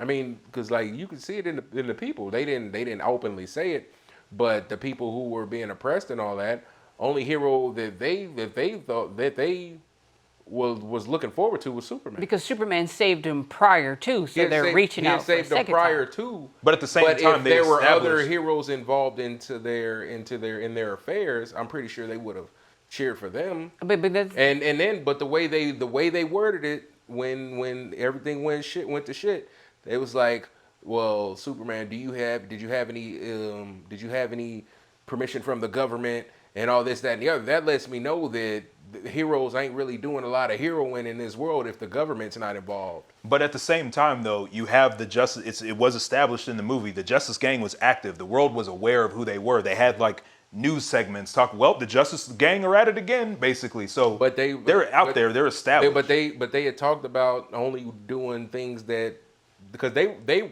only thing they were doing things that didn't go against the government. And that's what, isn't that what Guy Gardner talked about? no, Guy Gardner said he didn't want to go against the government, and Hawkgirl proved that the only reason why he said it is because it was something he didn't want to do. So that just shows that they're lets you not. know that they're Really not quick in the act- comments, yeah. Carlos Padilla says, also Superman inspired God to stick his neck out for that country. And then Nick says, Justice Gang wouldn't have gone to help if Superman didn't ask That's what I'm them. saying. They didn't. The Justice Gang. They didn't want any parts of the government, so they're not going around saving people who are being oppressed and all that. They're not doing any of that stuff because they don't want to be involved with the government. It had nothing to do with the government. It was Don't get too purely far off track, guys. Yeah. It was purely off of Guy Gardner not wanting to do something. But he was so supposedly the leader. So if he's not doing it, then nobody's doing it. I mean, it took let me ask you- Superman to even get Mr. Terrific. But to even when do it comes to that scene, like, nothing really read as like heroic for me about it. It just felt convenient, and maybe to me, this is maybe just me implying, but to me it just felt like Guy Gardner just took the opportunity to just make himself famous. But yeah, Typical Guy that's more implied. But Yeah. anyway, Asia, what are your thoughts? On the movie compared to Man of Steel. Oh, I think you already yeah, said you your said that. synopsis. But Yeah. All right, gonna jump ahead a little bit. Were there any moments that felt like callbacks or tributes to past Superman lore? And this is more of a question for y'all since you guys. Yeah. I mean, there were definitely a good number that I picked out. I mean, Fortress of Solitude. of The course. robots. I did in the like- Fortress of I Solitude. did like the robots. I felt like I wish they did more though. Yeah. Kind of the same with a lot of things in this movie. I mean, the robot, there's like some things that are direct references to All-Star Superman. Like the robots in the Fortress of Solitude, that's like a very Silver Agey idea. And it was something that was in, All-Star Superman.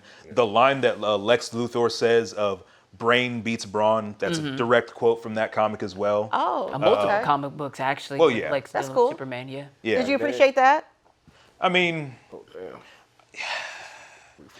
yeah, sure, I can appreciate that he said it, but my issue is the way you consume All-Star Superman as like a comic book fan is going to be very different from how you consume this. So trying to translate certain things over from that to this just doesn't really It will work. fall Like short. they're taking like a different approach. Like the story of All-Star Superman is about like Superman in his last days. Like it's a story of him like faced with his like imminent death, quote unquote. So it's like him doing like his last greatest feats for like the last 12 months of his life. And you kind of like see Superman like going from like scenario to scenario that feel like disconnected, but you're getting like a picture of who this guy is. But then you have this movie, which is like more dealing with like a couple of like central conflicts. The approach is different. So it's like, it's like they tried to capture on some of the vibes. Like there's like some Daily Planet characters that are from the book that they threw into this. Like the guy with the mustache. Like the guy who's like bullying Clark and making fun of him, but it turns out that he's a whiny little bitch, directly ripped from All-Star Superman. Nice. And then I don't know if they were doing it on purpose, but I feel like that pocket universe is supposed to be the Phantom Zone, knockoff Phantom Zone or something like that. Maybe not specifically the Phantom Zone, but I mean it's a very comic booky idea. But since you brought that kind up, of like the Raft. Or there's a very clear elephant, or should I say monkey, in the room that we've got to acknowledge. Hashtag. Where the fuck is Dave? Oh, he has to upload the video. Because I want to get his thoughts on this. Because correct me if I'm wrong, but every time I brought it up, didn't he say, "Oh, that's just a rumor, bro. That's not real." What's that? About the Hashtag fucking mutant super monkeys shit? in the pocket universe spreading hashtag super shit? That was on my list. Uh-huh. I was about to say it needed to be. That's on Dead your center. bingo card? That was super How close shit. you getting? didn't like the mutant I'm almost monkeys? there. Because the thing about it is, even just the fact that you put it in, I take a major issue with this. What does it really contribute to anything except for just being random? It's only in there for like really a little bit and then like one callback joke later on. But then it's like you couldn't just get you've already got a team of people that are working in your secret headquarters that are just like doing whatever you ask anyway. So what you need these monkeys for? I mean, but here's That the was thing: literally those mutant one step. monkeys, they ain't got it. They just literally plug them up, and like for 24 hours a day, they're just sitting here typing away bad. No racism involved. It's pretty much Dave's burner account when it comes to leaving bad reviews. But they're just doing that 24/7. Like literally, if you try to, all they're doing is planting the seed. But then ask and all this. it does is add but that's literally all they're doing. They're planting the seed, pop it in whatever comment section just to say something bad about Superman. Even if you don't think Superman is a bad guy, it's planting that seed. That way, when something does go bad, you're like, oh, you know what? So and so was talking about this the whole time. I remember, I've been seeing this, and I should have believed it. All it's doing is that's for everybody else. That's for the world. Instead of paying people to do it, get some monkeys to do it, and then the rest of the world will follow suit. See, I love how you went through that whole process to make the dumb shit make sense for the movie instead of just But it acknowledging makes it's sense, No, dumb. but here's a real question for you. It's Was it absolutely necessary? no, but it's one of those. If you cut that out of the movie altogether, I mean, it wouldn't. would It's just like one of those conspiracy theories that they'll throw in, and they'd be like, "Oh, they did that." That's one of those. It's just one of those moments. It's one of those throwaway. You can take it or leave it moments that they put in there just for. This movie has a budget of how much, and we're wasting time with fucking keyboard warrior mutant monkeys. I mean, but that's what we deal with it on. You realize that money had to be spent to make that possible? People had to do visual effects teams were probably worked on crunch time. Copy and pasted a bunch of monkeys right next to each Oh, other. so was that easy? Yeah. Where the fuck is Dave? Any other callbacks or tributes that for the Superman lore? Let me think. Let me get my notes. Where's my fucking notebook? Oh, the Superman interviewing himself. That was Yeah. another one. Okay. Yeah. He's gonna make himself look good, and the fact that he was so hyped to defend himself, anytime somebody said something bad, it was like a Peter Parker. Peter Parker Spider-Man thing. It was one of those moments. I was like, it's one of those moments. I'll tell you one thing that's very interesting because this is kind of a callback to the old Richard Donner Superman, and it's something that kind of gets a little weird for me, where it's like Lex Luthor's like henchmen or workers or whatever. It's like a mix of like old and new, where you have like ditzy dumbasses like you would see in the Donner Superman, like Lex Luthor's girlfriend.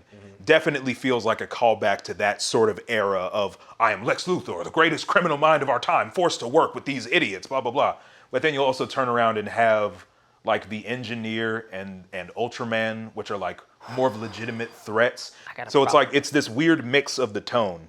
And that's kind of another issue I have with this movie, is that it's so tonally confused and it's suffering from an identity crisis. 1 minute, it's, hey y'all, we're gonna tackle serious issues like global conflicts and things like that. We've evolved past the days of domino masks and striped shirts with sacks of money running out of banks. We're tackling hard-hitting geopolitical issues. And then the next minute, it'll be, well, hey, look, guys, we're just making a goofy comic book Silver Age movie, so let's throw in there's a giant monster attacking the city. Save us, Superman. Make up your fucking mind. What kind of tone are you going for? I mean, look, I'm glad- that's literally like an animated episode.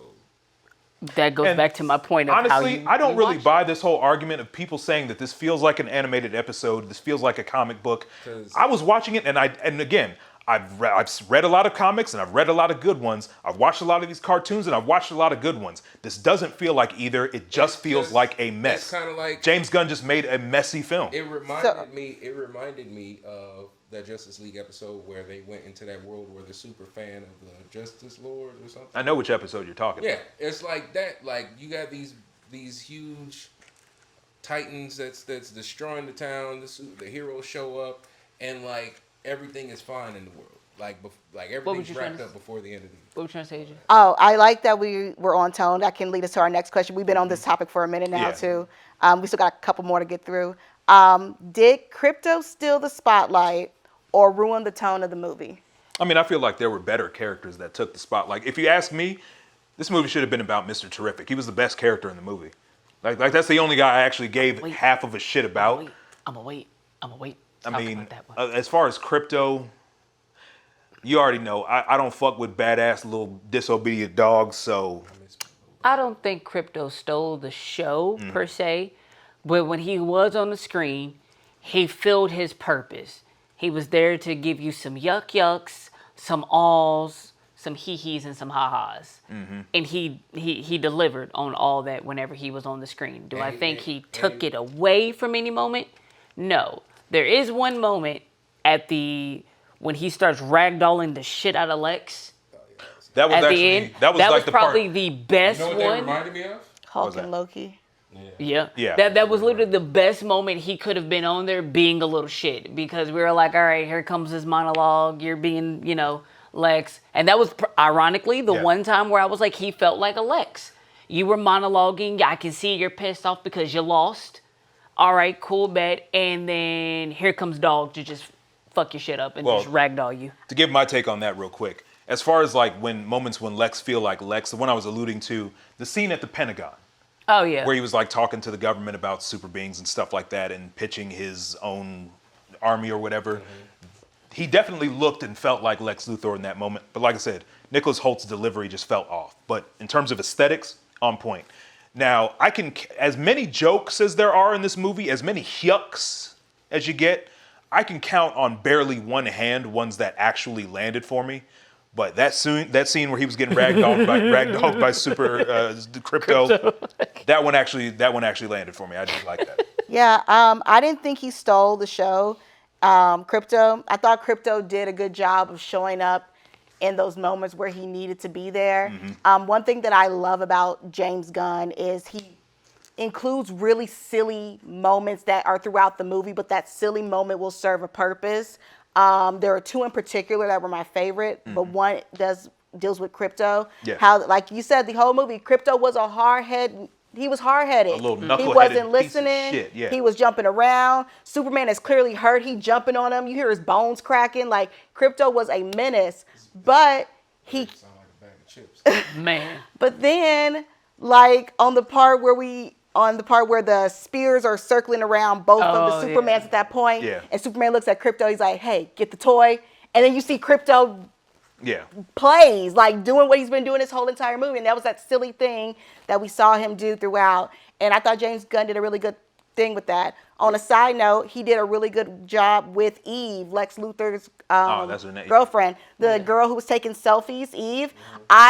First thing I said when I saw her taking a selfie while Superman is fighting in the background of Lex Luthor, I was just like, here he goes with some silly shit. But then those selfies ended up being very important Yeah. later. I mean, that was a good plot point. That was Like a fantastic. smart ditzy But all Yeah. in all, she was still cringy as fuck. I agree with Okay, that. but again, there was I a don't. spoilery thing I got to talk to you about. You're allowed to talk about it. Krypto, that damn dog. All right. Please go for it. Let's talk about the big old. Again, this is spoiler talk, so hey, you've already been warned. We warned you before. Supergirl makes a cameo. because Clark is watching after Krypto because of Supergirl. The fucking thing that they revealed is Supergirl just wants to go party on some other planets. And so Superman's watching this dumbass, badass little dog because the owner is a little badass thought. I mean, but you got. What was the fucking point? I feel like my time was wasted with this dumbass dog. Bitch, be responsible. Look after your pet. Teach your pet some discipline. I mean, but here's That the scene thing. pissed me off. It did, but it happened for the best, because if Krypto wasn't there, things probably would have ended. If the Superman was better, he wouldn't. He could just handle it on his own. But anyway, that's a whole nother conflict. So, really quick. So, go ahead. You can answer this first, Tori. I was gonna say about Krypto. Okay, go ahead. Go ahead. I feel like Krypto, like, he had his moments definitely when he was helping, but when he wasn't helping, I feel like he was just tearing shit up. But I did see the correlation between when it pissed me off when he was tearing up Mr. Terrific's T-spheres, but then that was just a direct callback to the end when he started destroying Lex Luthor's cameras. So I feel like that was cool, but I was like, man, I really wish he just wasn't tearing shit up just for tearing it up, Right. you know. Again, this movie, I've said it before and I'll say it again. This movie is the equivalent of that dude that will get a dog specifically so he can holler at hoes at the dog park.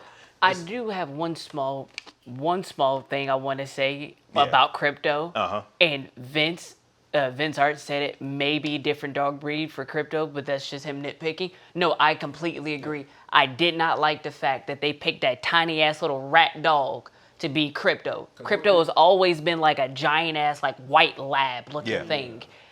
It symbolizes strength and everything like that, but you give me this scrawny ass little rat with a fucking cape, and you're because like, that's the type of dog that James Gunn has. It looks like a hypoallergenic. He dog. can't help himself but insert himself into his movies, just like friggin' Tim Burton. I mean, he did. His brother.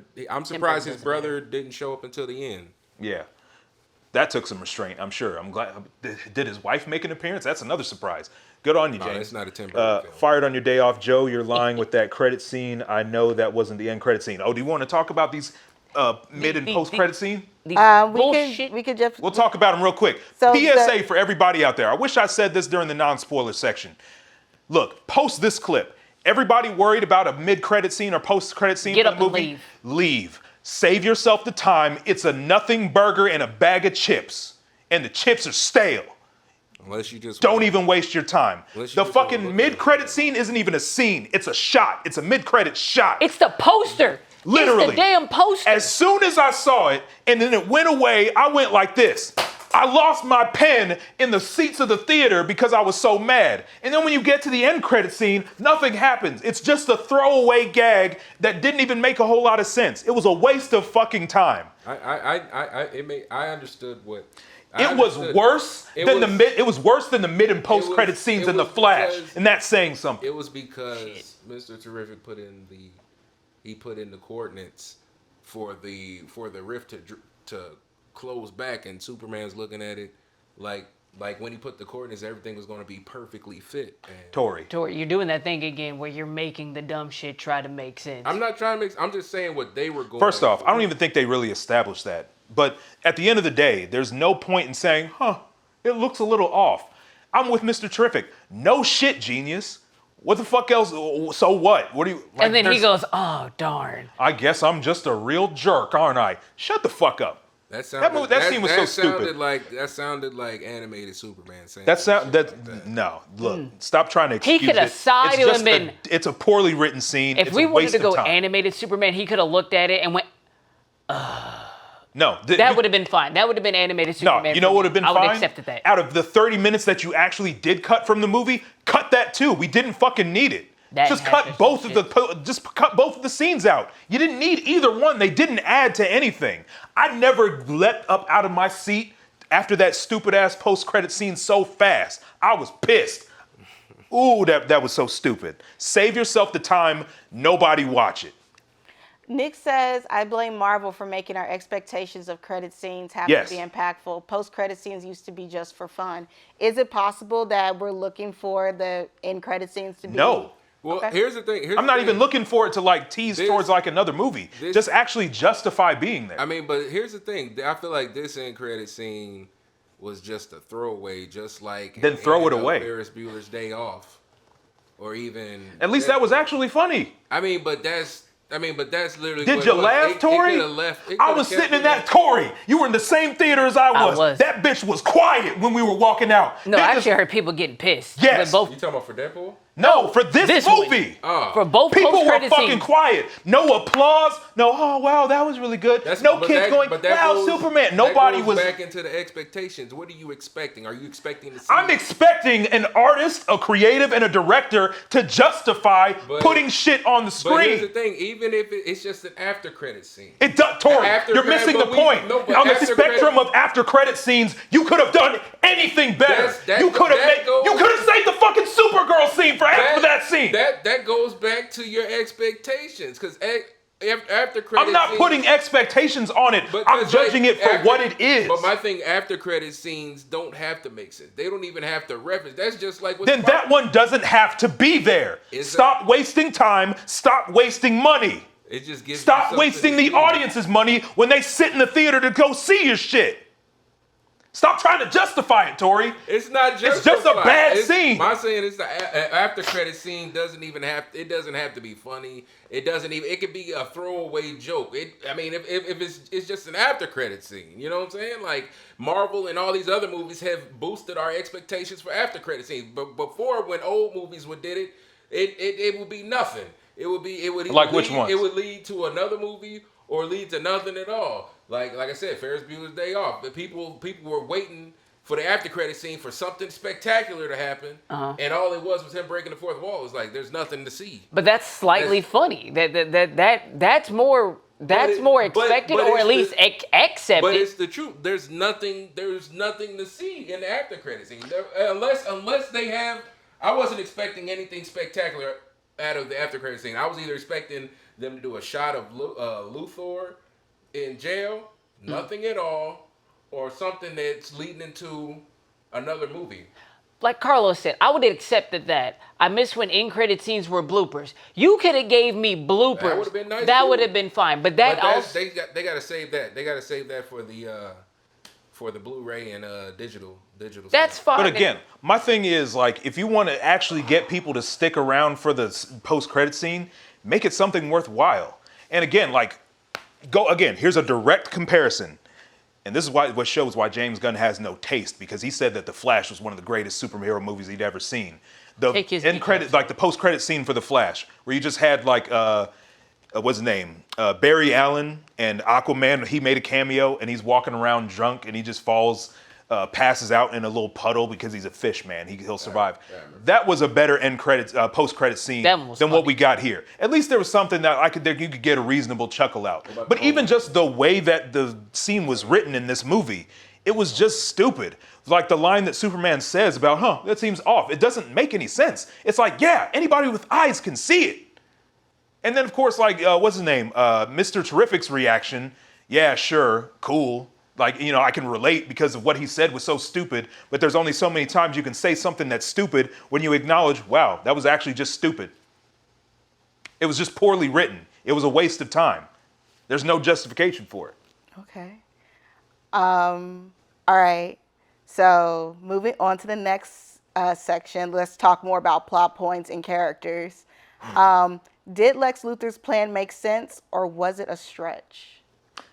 I mean, when it comes to like the conflict between the countries and him wanting to create his own nation, yeah. And even like when he just went off the rails and opened up like that rift that was like tearing the city apart, putting everybody at risk. Yeah, his obsessiveness, him being unhinged, that made sense. So all in all, like his plan was cool. I just thought that he was just a whiny bitch, which I'm sure is part of the approach. But the issue that I take with it is you never really established. It just almost feels like it comes out of nowhere. It's kind of going into with the expectation of, hey y'all, it's Lex Luthor. He hates Superman. Okay, let's just jump right into it. That's kind of how I felt about it. Again, it's not really as much time fleshing out the why he feels this way. Of course, you know what I mean. I take less of an issue with that in particular. I just didn't like his performance, but I don't think I minded like the fact that we didn't get into the why he hates Superman so much. I thought it was a solid plan and honestly, I thought once Superman and them had taken him through that into that pocket universe and had locked him up in that cage for a minute there, I'm just like, shit, Lex Luthor cooked on this plan.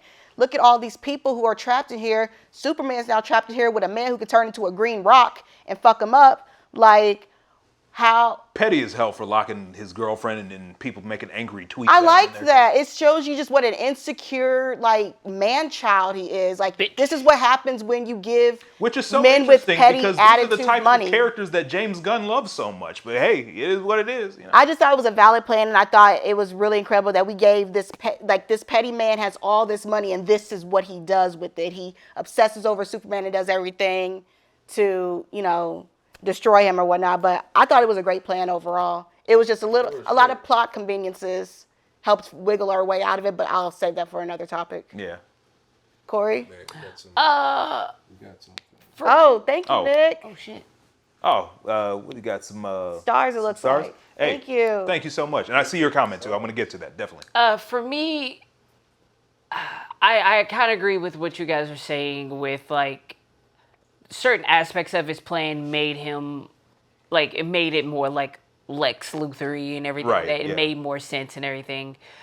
There are certain plot points that with his plan that kind of threw me, but later on with watching it and everything like that, it started to make sense. Like pinning the two nations together just so you can get Superman alone and have a justifiable reason to kill him, just to have it all thwarted in a matter of like minutes. And he and cried. then you jump off the deep end on some whiny bitch level shit.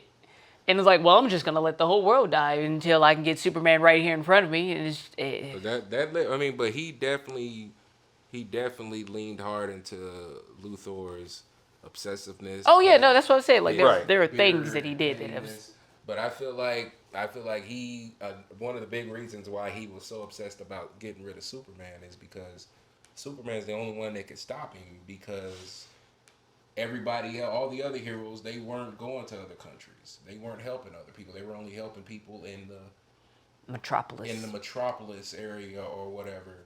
So like he felt like if he could do this and get away with all that and kill Superman, he's on top of the world. I feel like he had the mindset of Victor Von Doom, but had the execution of Dr. Doofenshmirtz. Who the fuck is that?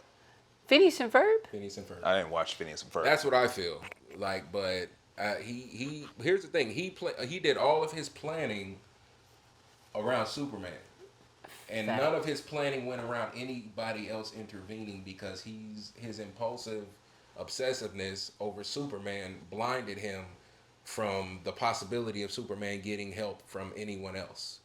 The fact that he acknowledged it too really kind of like grinded my gears a bit or whatever, because like you know you're obsessing, you know you being a whiny bitch, like you know you jumping off the like deep he end or admits that whatever. he's jealous. Yeah, too. but then like you don't give a shit. It's his genius and his narcissism. He's like, I'm smarter. You know, it reminds me of The Boy. You know, like I'm smarter than everybody. I'm smarter than everybody in the room. Nobody, and he can't accept. He can't and won't accept any kind of forms of defeat.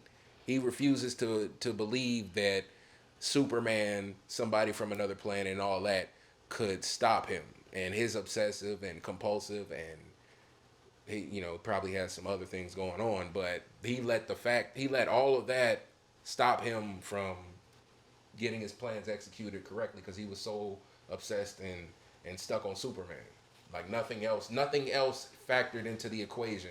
And you saw, because you could see when he had the people on the computers and the people doing everything else. He said it himself. I've studied everything the who about on- Superman. oh, okay, Oh, his little- really quick. Oh, go for it.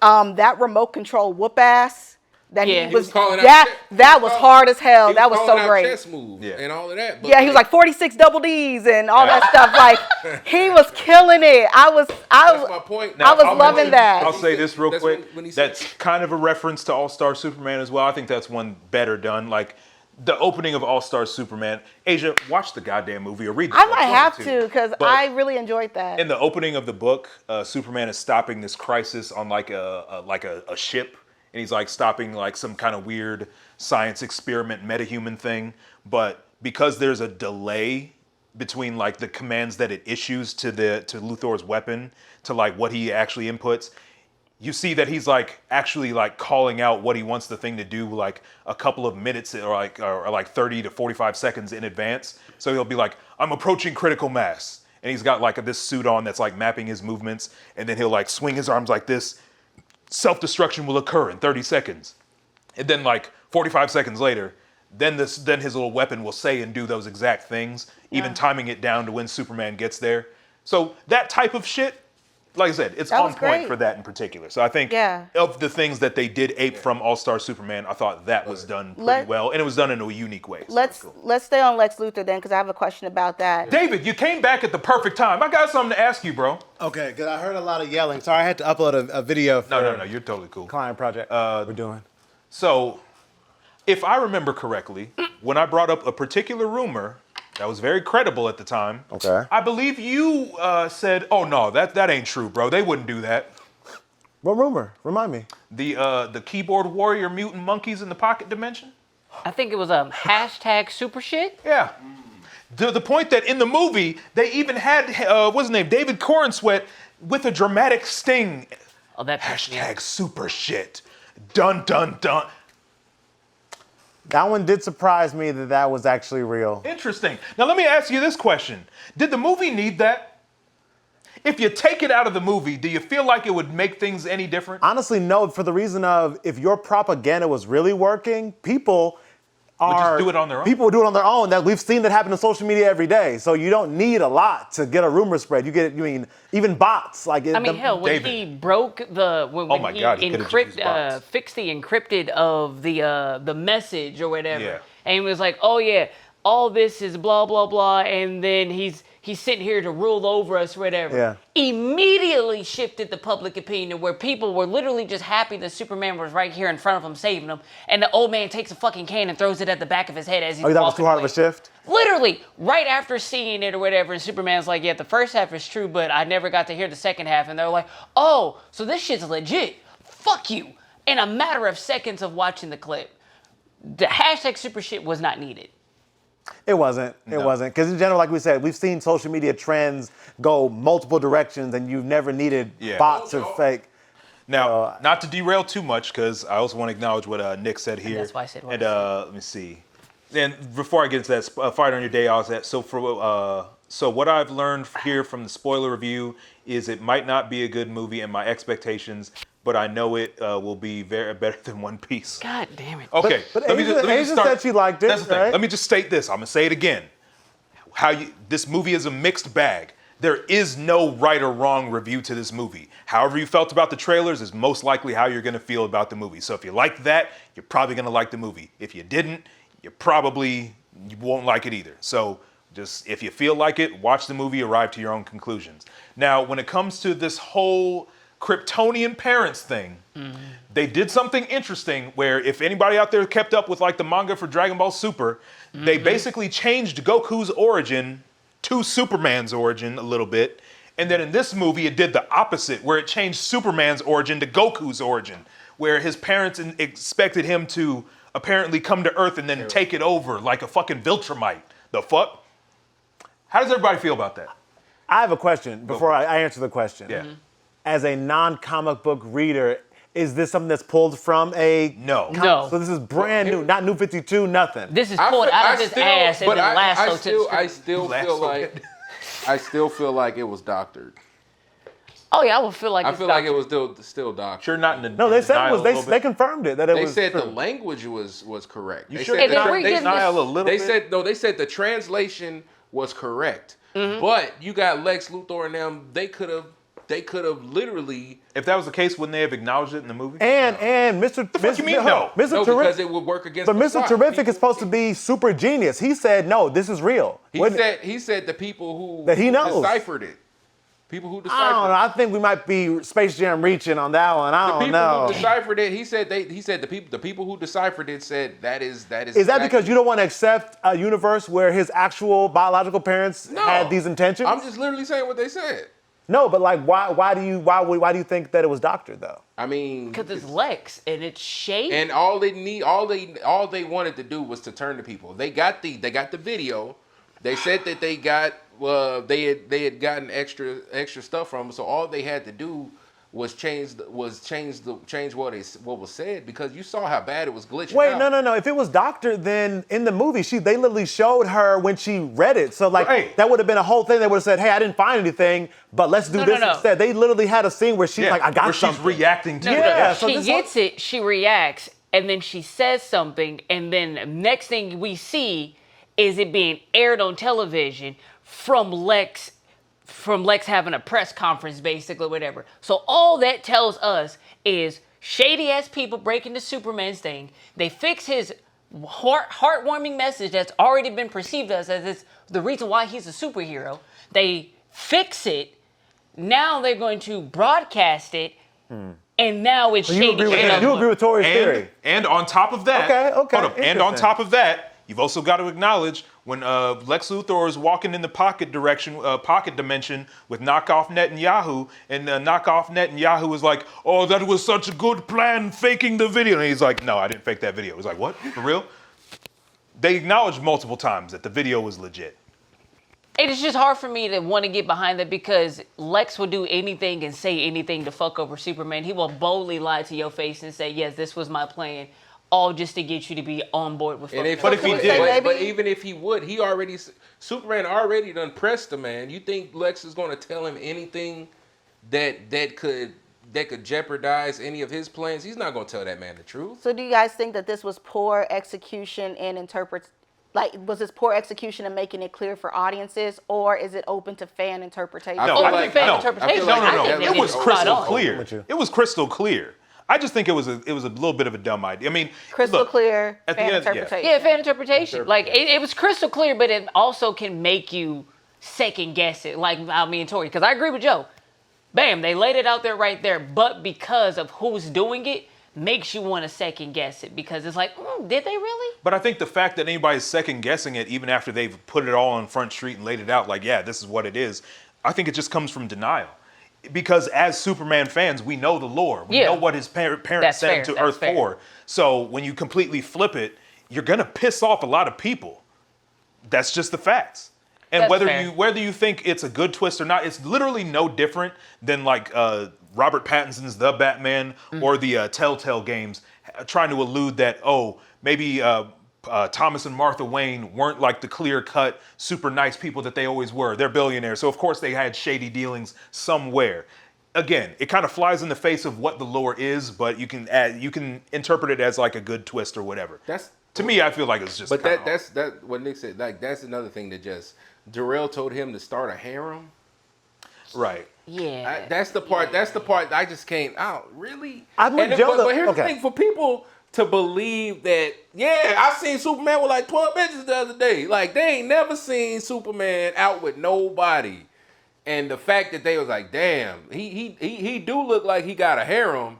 Like, the fact that they just jumped to that, and then, like, I don't know, it does not seem. It's like way left field for me. Tori, do you want to talk left field? This movie had fucking mutant monkey keyboard warriors hashtagging super shit. A lot of this shit just don't make sense. Maybe that was symbolism for real life keyboard warriors. Maybe that's what it was, and it shows you how fast or how simple it is. No, you want to know what it was? It was something. James Gunn speaking through his characters. Fire That's what your it day was. off. What do you mean, a harem? It literally says Yeah, they told- want Superman. They told him to go populate. forth and find many women so he can Have Kryptonian children. So he can bring back that race of Kryptonians. Be fruitful and multiply. They basically told him that Genghis Khan. conquer the Earth. planet and have many children. Again, how you as a fan will take that. That's gonna be on you. That's the Luthor cut. We don't know Yeah. we don't know the Jor-El. And you know what? Not to relitigate the previous question, but again, compared to Man of Steel, I think it handled the whole Superman's parents theme way better. You cannot deny. Like I said, that Pa Kent scene where they had one conversation throughout the movie, it was good, and then it was undercut by like, oh, wait, okay, we're sitting on that too long. Back to the plot. Then you got like Man of Steel that really fleshed out the relationship between Clark and his parents, and actually spent time with his parents on on Krypton. And you have like it's reasonable of like, yeah, Jor-El is like, Krypton sucks. We fucked over our own planet. We're sending you to Earth. Now you can help them learn from our mistakes. We could have left, but we didn't, because we're just as much a product of this flawed society as everybody else. So good luck, son. That makes sense, and it's cool. Okay, just chime in on this whole this thing here. I feel like what his parents supposedly said, which I'm with Joe, I do think it was proven that that was actually accurate and it wasn't Lex. But what they actually were saying, like for humans, like I understand like you know that being bad for us overall, but I do think like they never said like be evil to him. He's saying, hey, you're going to be the strongest person there. Rule over them. They could be saying, be a good leader to them. And then listen, and in certain what's it called? In certain times, like the kings did have multiple wives and stuff. So it necessarily wasn't that negative of a thing that they were saying. It didn't say kill them. The bigger issue that if you're actually a sensible person, you'll see, okay, this is the message that they sent him with. Let's check and see if this is how Superman actually feels. Of course, nobody's going to take the time to actually do that. They'll just jump to conclusions. So, well, I have a question. Now, I have a question about that. One thing, because they made the news very centered in this movie with different clips and things like that. Yeah, different channels. Yeah, I was just curious to why. I was surprised. Why didn't Superman just maybe hold a press conference? Hey, this is my first time seeing this video. I disavowed my parents. Honestly, fuck them. I mean, that's basically what he did at the end of the movie. He was like, we've prepared this video of your parents to help you calm down. Yeah, play it. Fuck my Krypton parents. That's my whole point. I mean, listen, couldn't you have held a press conference and had the president there and say, listen, I've never seen this video, but I disavow. I don't know them. I mean, like, you know what I'm saying? Yeah, like, I don't know. Like, wasn't there, I mean, an episode of Boondocks where Obama had to disavow Huey? Look, I have many friends on MySpace, but this Huey Freeman does not stand for what I stand for. So I rebuke, denounce, and repudiate him. Basically. Fuck him. Like, no, so, it was that. I mean, to say, I feel like he just immediately like walked away into a room and was getting hit by cans. And I do feel like he could have held a press conference, uploaded a video. Or just while you're there, while people are throwing cans at you, be like, hey, let me explain. I only saw the first half. True, but you're getting yelled at. But listen, but to me, it's like this. Every say what you said to Lois. Every newscaster in the world would love an exclusive. Okay, so go to Oprah, go to Gayle King or somebody and do a sit-down interview and explain. To me, it's like, why do I now imagine this Superman doing the fucking the R. Kelly shit? Look, that is not true. I've never seen that message. Yo, I'm fighting for my fucking life. Y'all killing me with this shit. I gave y'all 3 years. 3 years of my career. I'm just trying to save a squirrel and I can't do it. That was crazy. Use your common sense. God. This is not me. I didn't do this stuff. What I look like? Wait, what did he say? He's like, I don't know how to conquer people. But that guys. makes no sense. Hold on, wait. What did Gail say? Clark. Clark. Lois sitting behind him, patting him on the shoulders, like. Oh my God. Shit. That was good. That was odd to me that he never on the main stage explained, especially when he has access to presidents. Right. They already established that he has access to leaders and stuff. So no, but they said, they said he can't, like, he gotta meet with the Gunn. He gotta meet with them before or talk to them. Like at this point, like they made it seem like this is his first time ever going to another place besides in America. No, I'm talking about after it was like after the video came out. He could have called up Gayle King. Nigga, just fly over. I don't think he got her number like that. Bro, just fly. He's if he got showed up in front of CNN towers today, they're not interviewing him. He ain't gonna give. He gonna give Lois that shot so she can make it to the top before he gives. No, something. We need to go to the top of the top. I mean, who's the top reporters, Asia? I mean, Lois is a. Yeah. We need Anderson Cooper. Yeah, we need Anderson Cooper. We need. Listen, I'm just saying. What's her name? Rachel Maddow or something. Lois is probably one of the top reporters in they universe. Hold on. They were practicing. They're reporting the entire movie.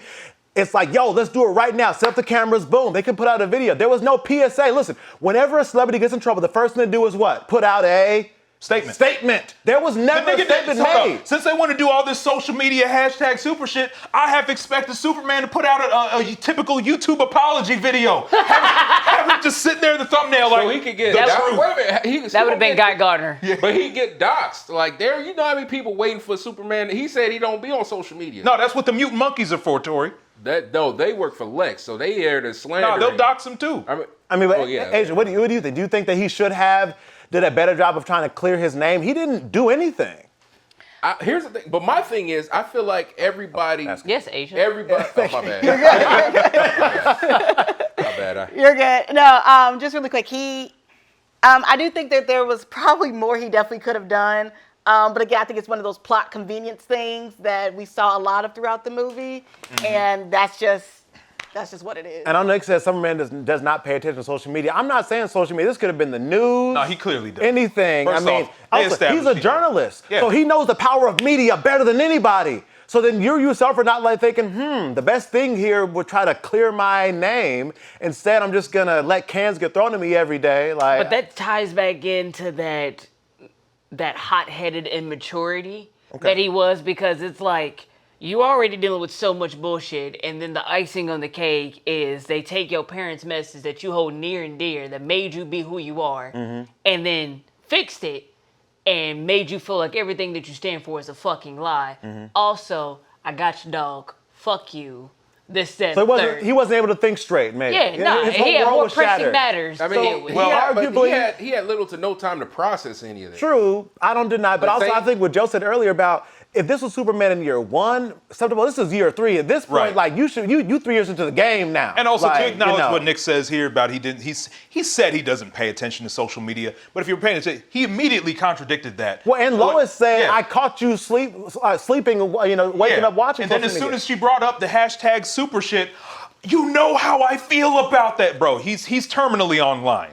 Again, James Gunn speaking through his characters. But anyways, moving on. I knew you were going to be upset about that. That was on my bingo. That line in particular, like, Lois, you know how much it upsets me? I knew you were going to You hate ain't that hit part. bingo yet, have you? I think I hit bingo. Got- I had to have hit bingo. Where's really- your card? Anyway. So we are at our 2-hour mark. Should we do our 1-minute review? Or just final thoughts? Yeah. Final thoughts? yeah. Okay. For my quick 1-minute review, and I'm really going to time myself so I don't go over a minute. You good. Okay, here we go. So for my 1-minute review, I give the movie on a scale of 1 to 10, with 10 being fantastic, 1 being not. I give it an 8 out of 10. I thought that the movie had great dialogue, and the dialogue did a great job of giving us background information. The interview scene between Lewis and Clark Kent was really, really great writing. I thought Lex Luthor had an amazing plan, and it really drove the plot, but I thought there was a lot of convenient things that happened. For example, the Rock Man deciding not to put green rock dust on Kryptonite. Superman anymore. Kryptonite. Deciding not to put that on Superman anymore was very convenient, and I was really disappointed a little bit because that was written so well, and I had no idea how Superman was going to get out of that situation. So for it to be a cop-out was a little disappointing, but I wasn't too mad. James Gunn, of course, did those cool one-take fight scenes. Mr. Terrific scene when he was on that island with Lois protecting her and he was fighting. That was really good. And end credit scenes were disappointing, but other than that, good film. 8 out of 10. David? I know I missed some of that, so real quick. Did we already ask the question about was this a good start to the DC universe? I don't think We we have didn't. yet. But We didn't? No. Okay. Can I touch? Include that in your review. Okay, I'll include that a little bit because I did want to get everybody's thoughts on that too. For me personally, if we're talking about score-wise, I would probably give the movie around a 7 out of 10 on my objective score. On my personal score, I might drop it down a little bit just because I did feel like there was too many convenient plot points that kind of came up. And also just overall my taste. I really don't like dogs at all, so I'm sorry to bring a score down because of that, but I just thought the dog, for me, was just a point of annoyance. But if I'm gonna take my personal nitpicks out, I'll bring it up to a 7 if I'm just being fair without my personal biases in there. I did think there was some great Superman moments in there of him saving people, giving people hope. I did actually enjoy a lot of the action sequences, even despite James Gunn throwing his little music sprinkle in there like he does. The action sequences I did think were really cool. Like Asia said, they had some really cool camera movements and one take Slow-mo. shots and stuff like that. Sometimes with some movies they have some superhero movies and some movies in general do action sequences where they just cut around to the point where you don't even know what's happening. Here I feel like you could see what was happening and they held on to these shots but kept the camera moving, but it stayed on the character. So I enjoyed that. I thought overall the VFX was overall decent. There's a few things I noticed with some of the flying close-up CGI scenes and stuff like that that weren't great. But I do think overall Hollywood and comic movies have kind of been struggling with VFX for a few years now. Not excusing them, but overall thought it was good. There's a few minor nitpicks there. But my biggest issue was the plot conveniences, such as the biggest one, and we're in spoilers, of course, is when Superman was locked up. And the way he got out was because of somebody else feeling bad about somebody else dying. And it's like, okay, Superman didn't actually do anything. Yeah. Like, honestly, he didn't do anything. I'm thinking like Asia, you brought it up. I like when writers write themselves into a wall and we're wondering, how are you going to get out? And you need good writing to impress me in those moments. Mm-hmm. But instead, it's just like, oh, I feel bad because someone got shot. I'm like, wait, so there was no cameras in here? We did all this plot planning to get him in here with these boxes and splitting universes, and we have a nice guy watching Superman instead of, you know what I'm saying? There should have been an alarm in place or something that goes off. I don't know. So to me, there was a few moments like that just felt too convenient, but I would still say I would probably give it a very low 7 for me. But that also probably ranges between 6.5 and 7. So that's me. Tori? I'll give it 8 just for pure entertainment purposes. Because I know even as somebody who is fresh on the Superman scene or just superheroes at all, I feel like they, even without having a complete backstory for the characters, they made it enjoyable for the ones you did see. And storyline, I feel like it was simplified. That way it didn't seem too complex or anything out of the ordinary that where you would have to dwell on it too much or to what's going on or what's going to happen next. They kind of like laid it out, plot wise, was like what we going to do. This is what we want to do, and it was entertaining. There were some parts where I was like, okay, that's predictable. I saw this coming, and all of that. But all in all, I'll just give it an 8 because it was entertaining. I didn't have to, I didn't have to study it for anything extra like I would do a Marvel movie or anything like that. So yeah, I'll give it an 8. 8, okay. All right. I'll give it a 5. I'll put it right there smack in the middle. It had good moments, but there are a lot of stuff that I didn't like. I also did not like Guy Gardner, Hawkgirl, or Mr. Terrific in this movie, solely off the premise of not them specifically in the movie, but I don't understand what purpose they had being in this movie outside of being like, hey, we're going to make a Superman movie, but we might need some extra eye candy of some sort. Let's put some random ass people in here. I also did not give two shits about the Peacemaker cameo. That shit annoyed the hell out of me because I don't care for like dick joke, dad humor bullshit, and that's literally all Peacemaker shtick. So him being there, I was like, yep, here's on my bingo list of shitty James Gunn, dick joke, dad humor bullshit. But yeah, the Mr. Terrific, hell, even the guy that broke Superman out or whatever is an actual occurring DC villain. Like, he dabbles in between being a villain here and there and everything like that. But they gave him no true introduction outside of, oh, this is what his power is, and I'm holding his kid hostage. Outside of that, like, you know nothing about him. We don't know why Mr. Terrific was here. We don't know why Guy Gardner was here. We don't know why Hawkgirl was here. We just have them here, accept it, it's a movie, here's your eye candy, here's Superman, move on. I don't like that. Like, if you're gonna bring somebody into a movie, make it relevant, and then give me something to either A, hope that I'm gonna see them in the next movie, or make it known why they're here. Like, give them some type of like oomph, presence to being here. So yeah, I give it a 5 for those reasons. Also, I don't like the flying fish lens that you mentioned or whatever. Yeah. That shit bothered the hell out of me. Like, I get he's flying, but every time he's flying, I don't need to be like 2 feet from his fucking face with a weird ass fisheye lens camera thing all the time. Like that bothered me. Even worse than that, there were just some close-up shots where it's like you're watching a character talk and the camera is like right up here. I'm like, bro, back up a little bit, dog. Like Backwards personal eyes. space. They wanted you to see the product in his hair. Man, all right. Look. We saw it. Couple quick things to acknowledge. Fired on your day off, bro. Look, put your handle in the chat or look up mine. JoeGodHand. Look it up on Instagram. Look it up on Discord. Look it up under my Tekken ID. If you trying to run some sets, I'm out here. There's a new battle pass. I'm putting in work. Come find me, or I'll come find you. One of the two.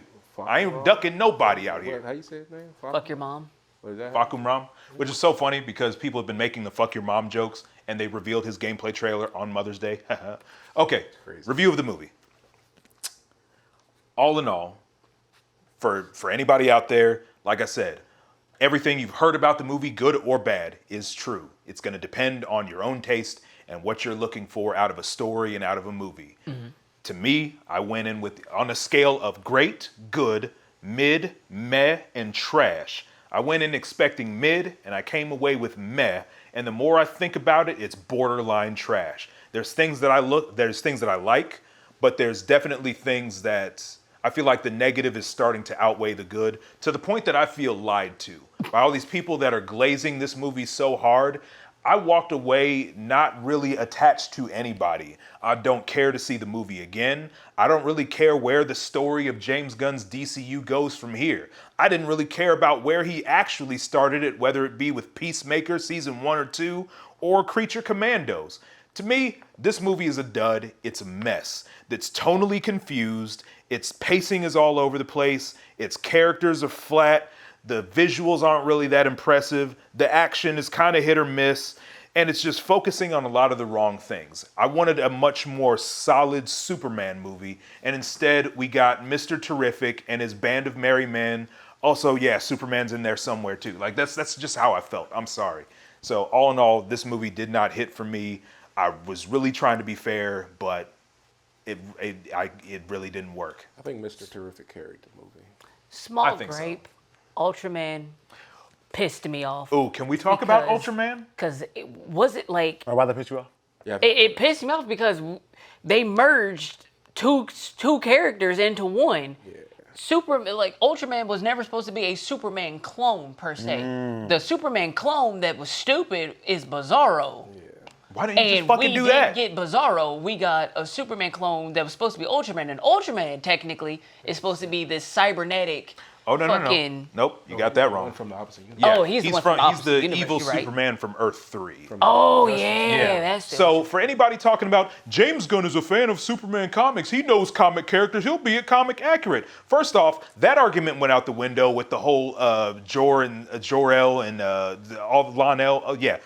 Superman's Krypton parents. Yeah, that argument went out the window. But then when you take a evil version of Superman from an antimatter universe and turn him into just some clone that can't think for himself without you calling area codes through a computer, where's the accuracy?